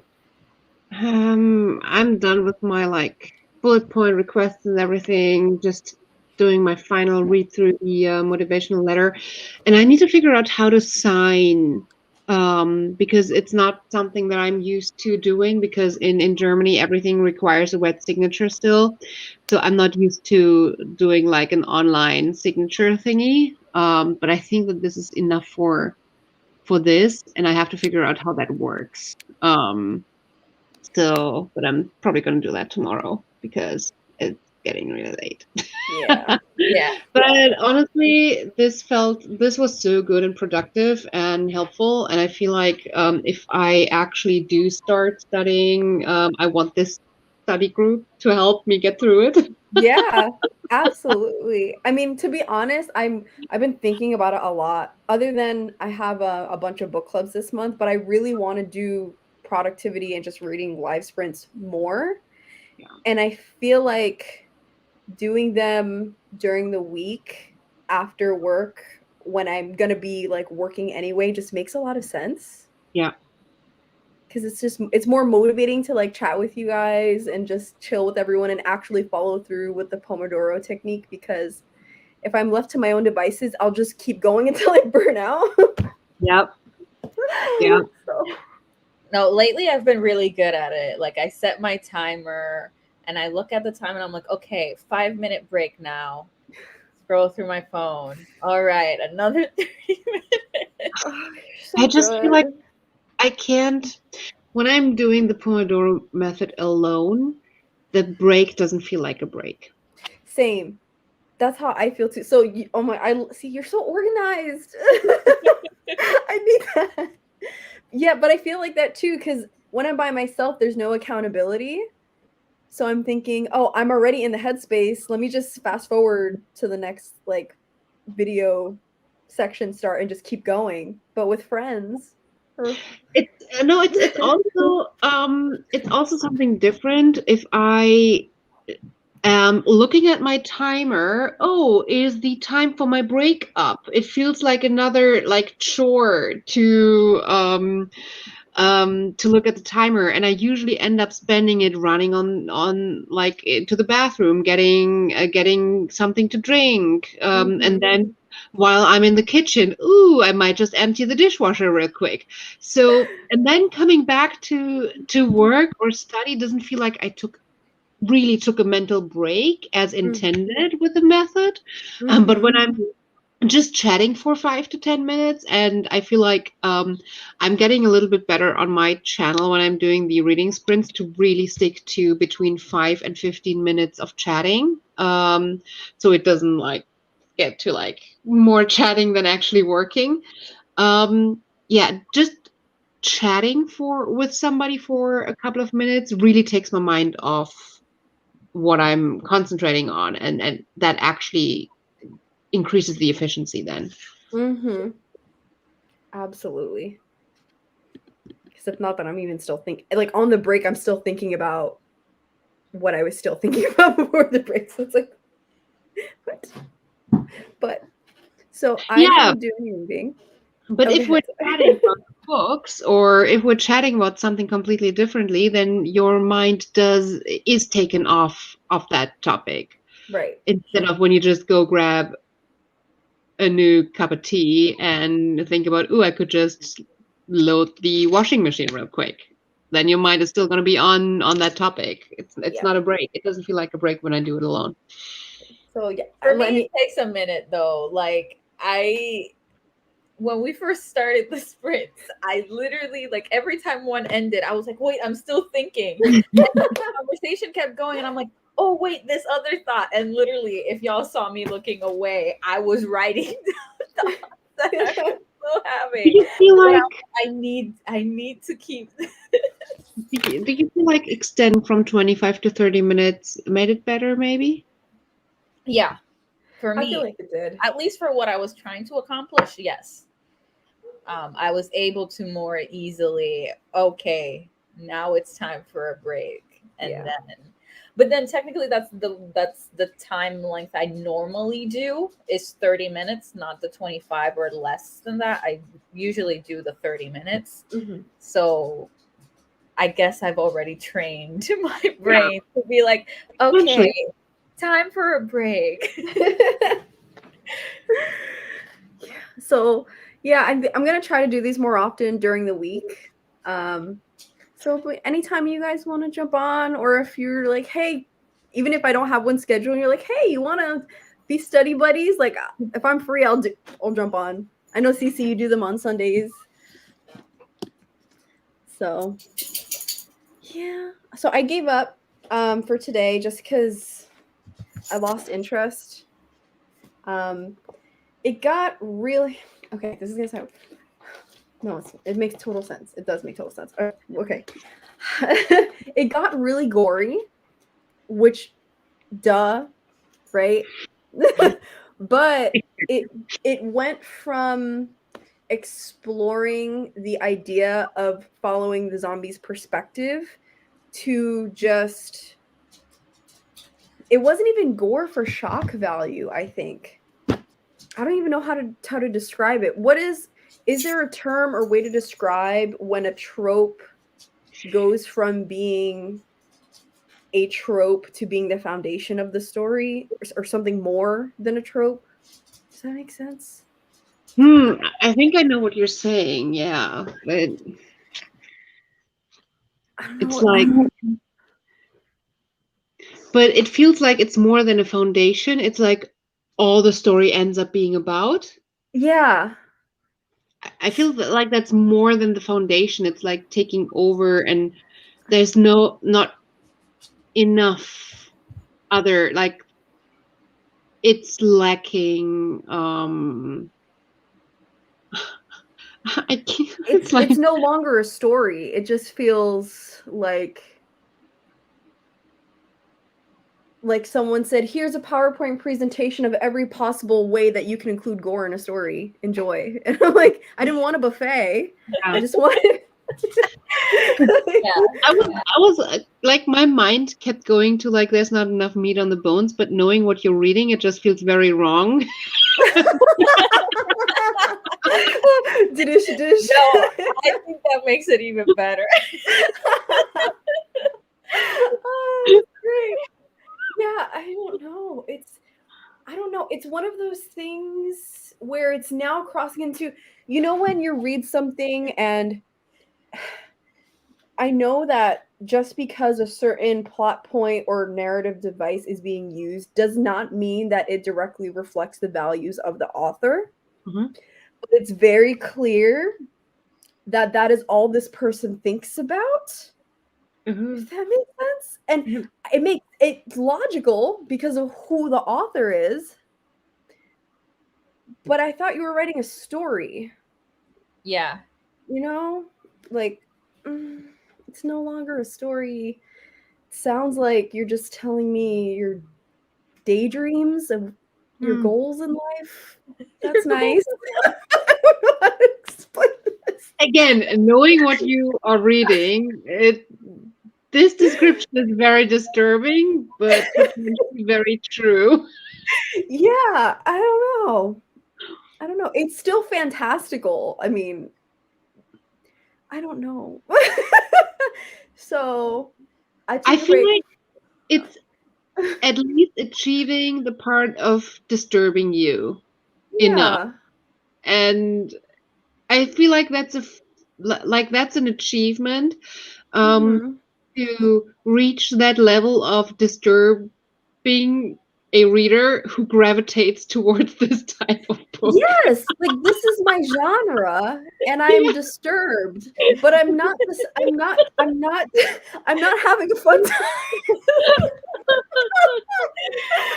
And like it doesn't bother me that these are the manifestations of this person's desires is fine. I knew that going into this, but it's just like, okay, this isn't, I'm not having fun. If your goal was to create something that is enjoyable, I'm just like, bruh. Maybe it is too real for your taste. And you might not be bothered by like this being this person's, like how this person thinks about these things, but you can potentially tell by the lack of story and the focus on some of the things that they are, where their mindset is, and that this is potentially their obsession. Right. And what's disturbing you is that their approach and their viewpoint of the gory stuff is just very, very different to yours. And while Yeah. your context doesn't disturb you, it's very different when they're telling the story out of their perspective. Right. You know what I mean? It's like, yeah, it's very Yeah. abstract. I agree. I think you hit the nail on the head. I think so. Yeah, because They don't need story. For them, the story is there. Right. Right. To them, this, I'm sure there's, it reminds me of the conversation we were having earlier. I think that you were talking about, Natalie, of like some people reading something saying nothing's happening, but you're like, there's a lot happening here. Yeah. So to the author, Exactly. there's a lot happening here. And to me, I'm just like, absolutely nothing has happened. Why are we doing this? Before, and this person is like, oh yes. And I'm just like, I don't mind that. This is it's a genre I picked up expecting this, but there's no point. Oh, and there's a lot of points for them. Yeah. No, Well, yeah. for me, there's no point, but to them, there's a lot of points. It's just a differentiating values. Yes. Okay. I mean, that we would expect. That we would hope. Because if I came to you saying otherwise, then this might be a totally different conversation. I'm kind of glad that you cannot relate to this. Exactly. Like so much that you're like, I feel like this is like my soul. Like long lost soulmate kind of deal. So I see, think of it that way as a comfort. I'm not a cannibal. Confirmation that although horror is one of my favorite genres, I am not a cannibal. Yeah. Oh, you have different obviously your enjoyment in that genre comes from something completely different than somebody who actually wants to do these things. I'm actually finding the true crime stories that are written about the authors more interesting than the stories themselves, than the short stories themselves. Like, I mean, that makes sense to me. Yeah. I mean, true crime is like a big thing, like a big hit. So I feel like it makes sense for the true crime bits to work for you. Yeah. Because it's like we're all familiar with it, even if we're not as invested as other people. We're all kind of familiar with true crime. So I feel like maybe. Yeah.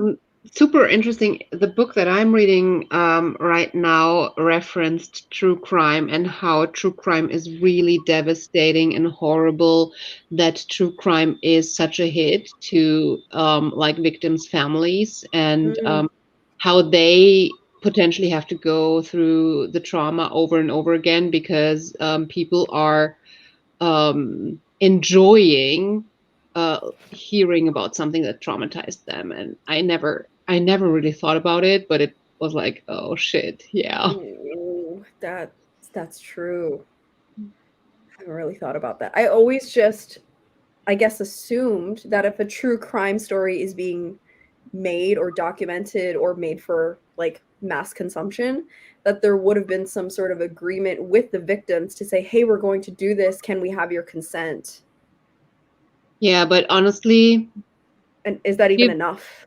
yeah, and giving consent and the reasons why people give consent, and actually having like, and potentially, let's say you're the victim and you give consent because there's potentially money attached to it that you Mhm. really need, doesn't mean that your family, who has potentially also gone through the trauma, is agreeing with that decision. I mean, usually in families, you have people disagreeing on something like this, Mhm. heavily. And yeah, you don't know what the reasons behind it are. And something that they mentioned in the book is that oftentimes there's a lot of money attached to this, and how must it feel for somebody to realize how the story that traumatizes you is being used to make a lot of money. Mhm. Like, oh, I don't know. Whoa. That's a lot. Yeah, it was just a tiny bit of the book, but it kind of stuck with me because I never thought about it, and I felt very bad about never thinking about it. Mhm. But you know what's interesting though is on the flip side of that. So one of my favorite, I'll admit I've watched more true crime than I've read true crime, but one of my favorite true crime books that I've ever read was I'll Be Gone in the Dark. So amazing, but the point of it is that in the end, there in the epilogue, it talks about how after the book was published, it caused so much interest in the story that it eventually led to new information in order to catch that person. Ah, okay, that's a good point. So there's like a multiple ways, I guess, because in that specific case, that person had not been the case wasn't resolved, so it helped resolve the case. But in another case where it's already dissolved and the family's trying to heal, is that just reopening new wounds? Yeah, no, I think that's a good point. I think there's a difference between sharing something because you're trying to reach people and reach new ideas and new leads. But I also feel like they're usually set up a little bit differently than Mm. just true crime stories about, hey, this shit happened. Mhm. I'm sorry, but that's what it is, isn't it? That's true. Oh, okay. Well, I guess we'll wrap it up in a little bit. There was a troll. Got rid of them. They're gross. We don't need that. Had to compose myself because I was ready to go off, but it's fine. Done with the Red Commoners pre-launch of Duology Conclusion, Thronebreaker. They did the live with E.K. Johnson. It's YA. We're coming in with the recommendations. YA sci-fi. Nice. YA sci-fi is something that I feel like I have not looked into enough, and it doesn't feel very like not something that is very often done anymore, aside from dystopians, but just like I feel like dystopian is overdone, but then just sci-fi in YA is not done enough. Yeah, I would agree that like generic quote unquote like sci-fi, just standard sci-fi, is not done as often, or maybe not as promoted in YA, because there's also that issue of like what books are actually getting pushed. Mm-hmm.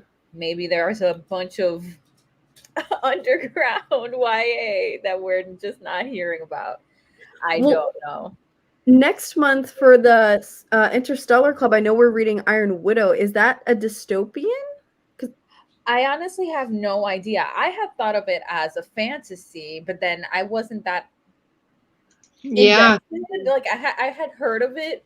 This is just my problem of like I hear of things. I'm like, sure, that sounds interesting. And then you pair that with a nice cover, and I'm like, I care not what genre this is. I will be reading it. Like, no matter what is going on my TBR. So I mean, to be fair, Goodreads says fantasy first and science fiction second. And honestly, when I saw the cover, I also thought fantasy and not science fiction for some reason. And it lists it also as retellings and queer and romance. Well, I did see when I remember when I briefly looked it up before adding it to the poll. It's a story about giant robots.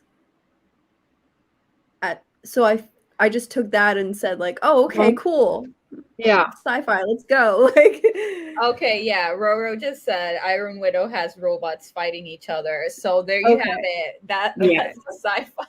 okay. Wait, what was the question? Oh, I think if about if Iron Widow is a dystopian. Dystopian, yeah. It is dystopian. I don't know.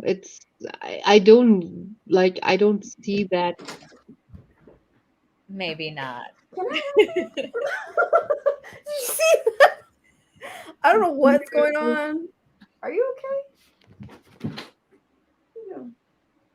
She's A couple of people tagged it dystopian, but most people have not. So I would say no. Okay. Cool. Maybe it has some like dystopian elements, but it's not what we strictly think of when we think dystopian. Gotcha. Whew. All right. Well, James just popped in. Hey, James, we're getting ready to wrap it up here. We were so productive. Yeah, that's what Cece was saying. Yeah, that was the only thing I knew about. Yeah. I knew that, and then literally the other day, my friend sent me a TikTok of the author giving like key points of the book, and I was like, "Oh, okay." I'm like, now I actually have some idea of what this is about. Because for me, it was just the vibes.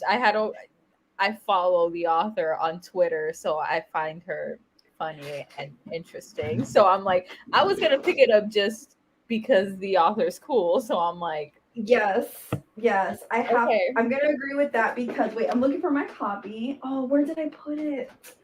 Oh no! Oh, here. Hold up. And I'm like, what is she gonna like? What coming now? Because What is she gonna as share? soon as I What? went to the bookstore, I remember seeing that thing on I think it was on Twitter or wherever that they said they were gonna dress up in a cow suit. yes, yes. I was like, cute. Okay, I had missed that completely. Please fill me in. So basically, the author, Natalie, correct me if I'm wrong. I think the author said they made a bet with their friend or something that if they got published professionally by before something happened or before a certain time, that they would do their first author photo in a cow suit. Oh, God, I love that so much. And there was follow through right there. You see? And I love it so much because I've always wanted a cow suit. So No, and It's then also and then she fantastic looks photo. amazing in it too. I'm Yeah. like, this is unfair. so good. So I'm excited. I'm going in with like blind, other than the giant robot. That's all I know. But okay, should we wrap it up? We just had hit the 7-hour mark. So see, the 9 hours is not that far off. It's absolutely all of a sudden it's 9 hours. It happens. It's achievable. It is. It feels weird when you talk about it, but when you do it, it just doesn't feel that long actually. It just happened. Didn't feel like 7 hours, did it? I only feel it in like a budding headache because being in front of the computer for so long, but not otherwise. Yeah. Like, this was great. Oh yeah. But I'm my ready. head is like, you need a break. Yeah. This screen. Same. I'm gonna Well- break dinner. To be fair, if you really do reading sprints with a book, you mostly wouldn't be looking at the screen. So You were thinking hard too. You were doing presentations and book reports. Like your brain's like, can we not? Yeah, my brain's ready for like, okay, time to turn on the TV, watch a cheesy movie. yeah, look at a different screen. Yeah. But but a screen that's like far away. What are you gonna watch? To my eyes. What are you Wow, gonna this is- watch when you're turning on the TV? What's your good? I'm probably gonna put on the Hallmark Channel, which has cheesy romance movies. I'm like, I'm ready. Let's do it. Zero thinking involved. Yes, Just that is Yes, why folks. I love them. Like literally zero thinking involved. Half the time I'm just staring at the images, not even listening to what they're saying. Like, I just need something for my eyes to focus on while my mind just wanders. Oh, yes. Okay, I think we've got our last comment of the night, which is difficult to sell non-dystopian YA according to author Twitter. I But- can see. Same. Yeah. I want the non-dystopian Yeah. sci-fi. Me too. But I guess we need to really hype some of those to get more. That makes sense. All right, let's go. Thank you, everybody, for joining us. Thank you for still being here, and Roro and everyone who stopped by. Thank you for Yes. having us. Thank you guys. Thank you for sticking around this long. I was just like, I'll probably do a little bit, just see what happens. And look at that, we're still here. That's awesome. Our conversations during the breaks were too good. I was like, I Yeah. can't leave. I'm having Yes. And I got a response from Mo, but my phone died, so I'll message you about the guesses to where his accent is from. So, all right. Well, thank you everyone who came. If you're still here, don't forget to subscribe to Natalie and Cece and Mo. The links to their channels are in the description. And let me know if Mondays is a good time for people. I'm still working out what days it'll probably start to regularly be on. Maybe. We'll see. But thanks for coming. Had so much fun. Bye, everybody. Bye.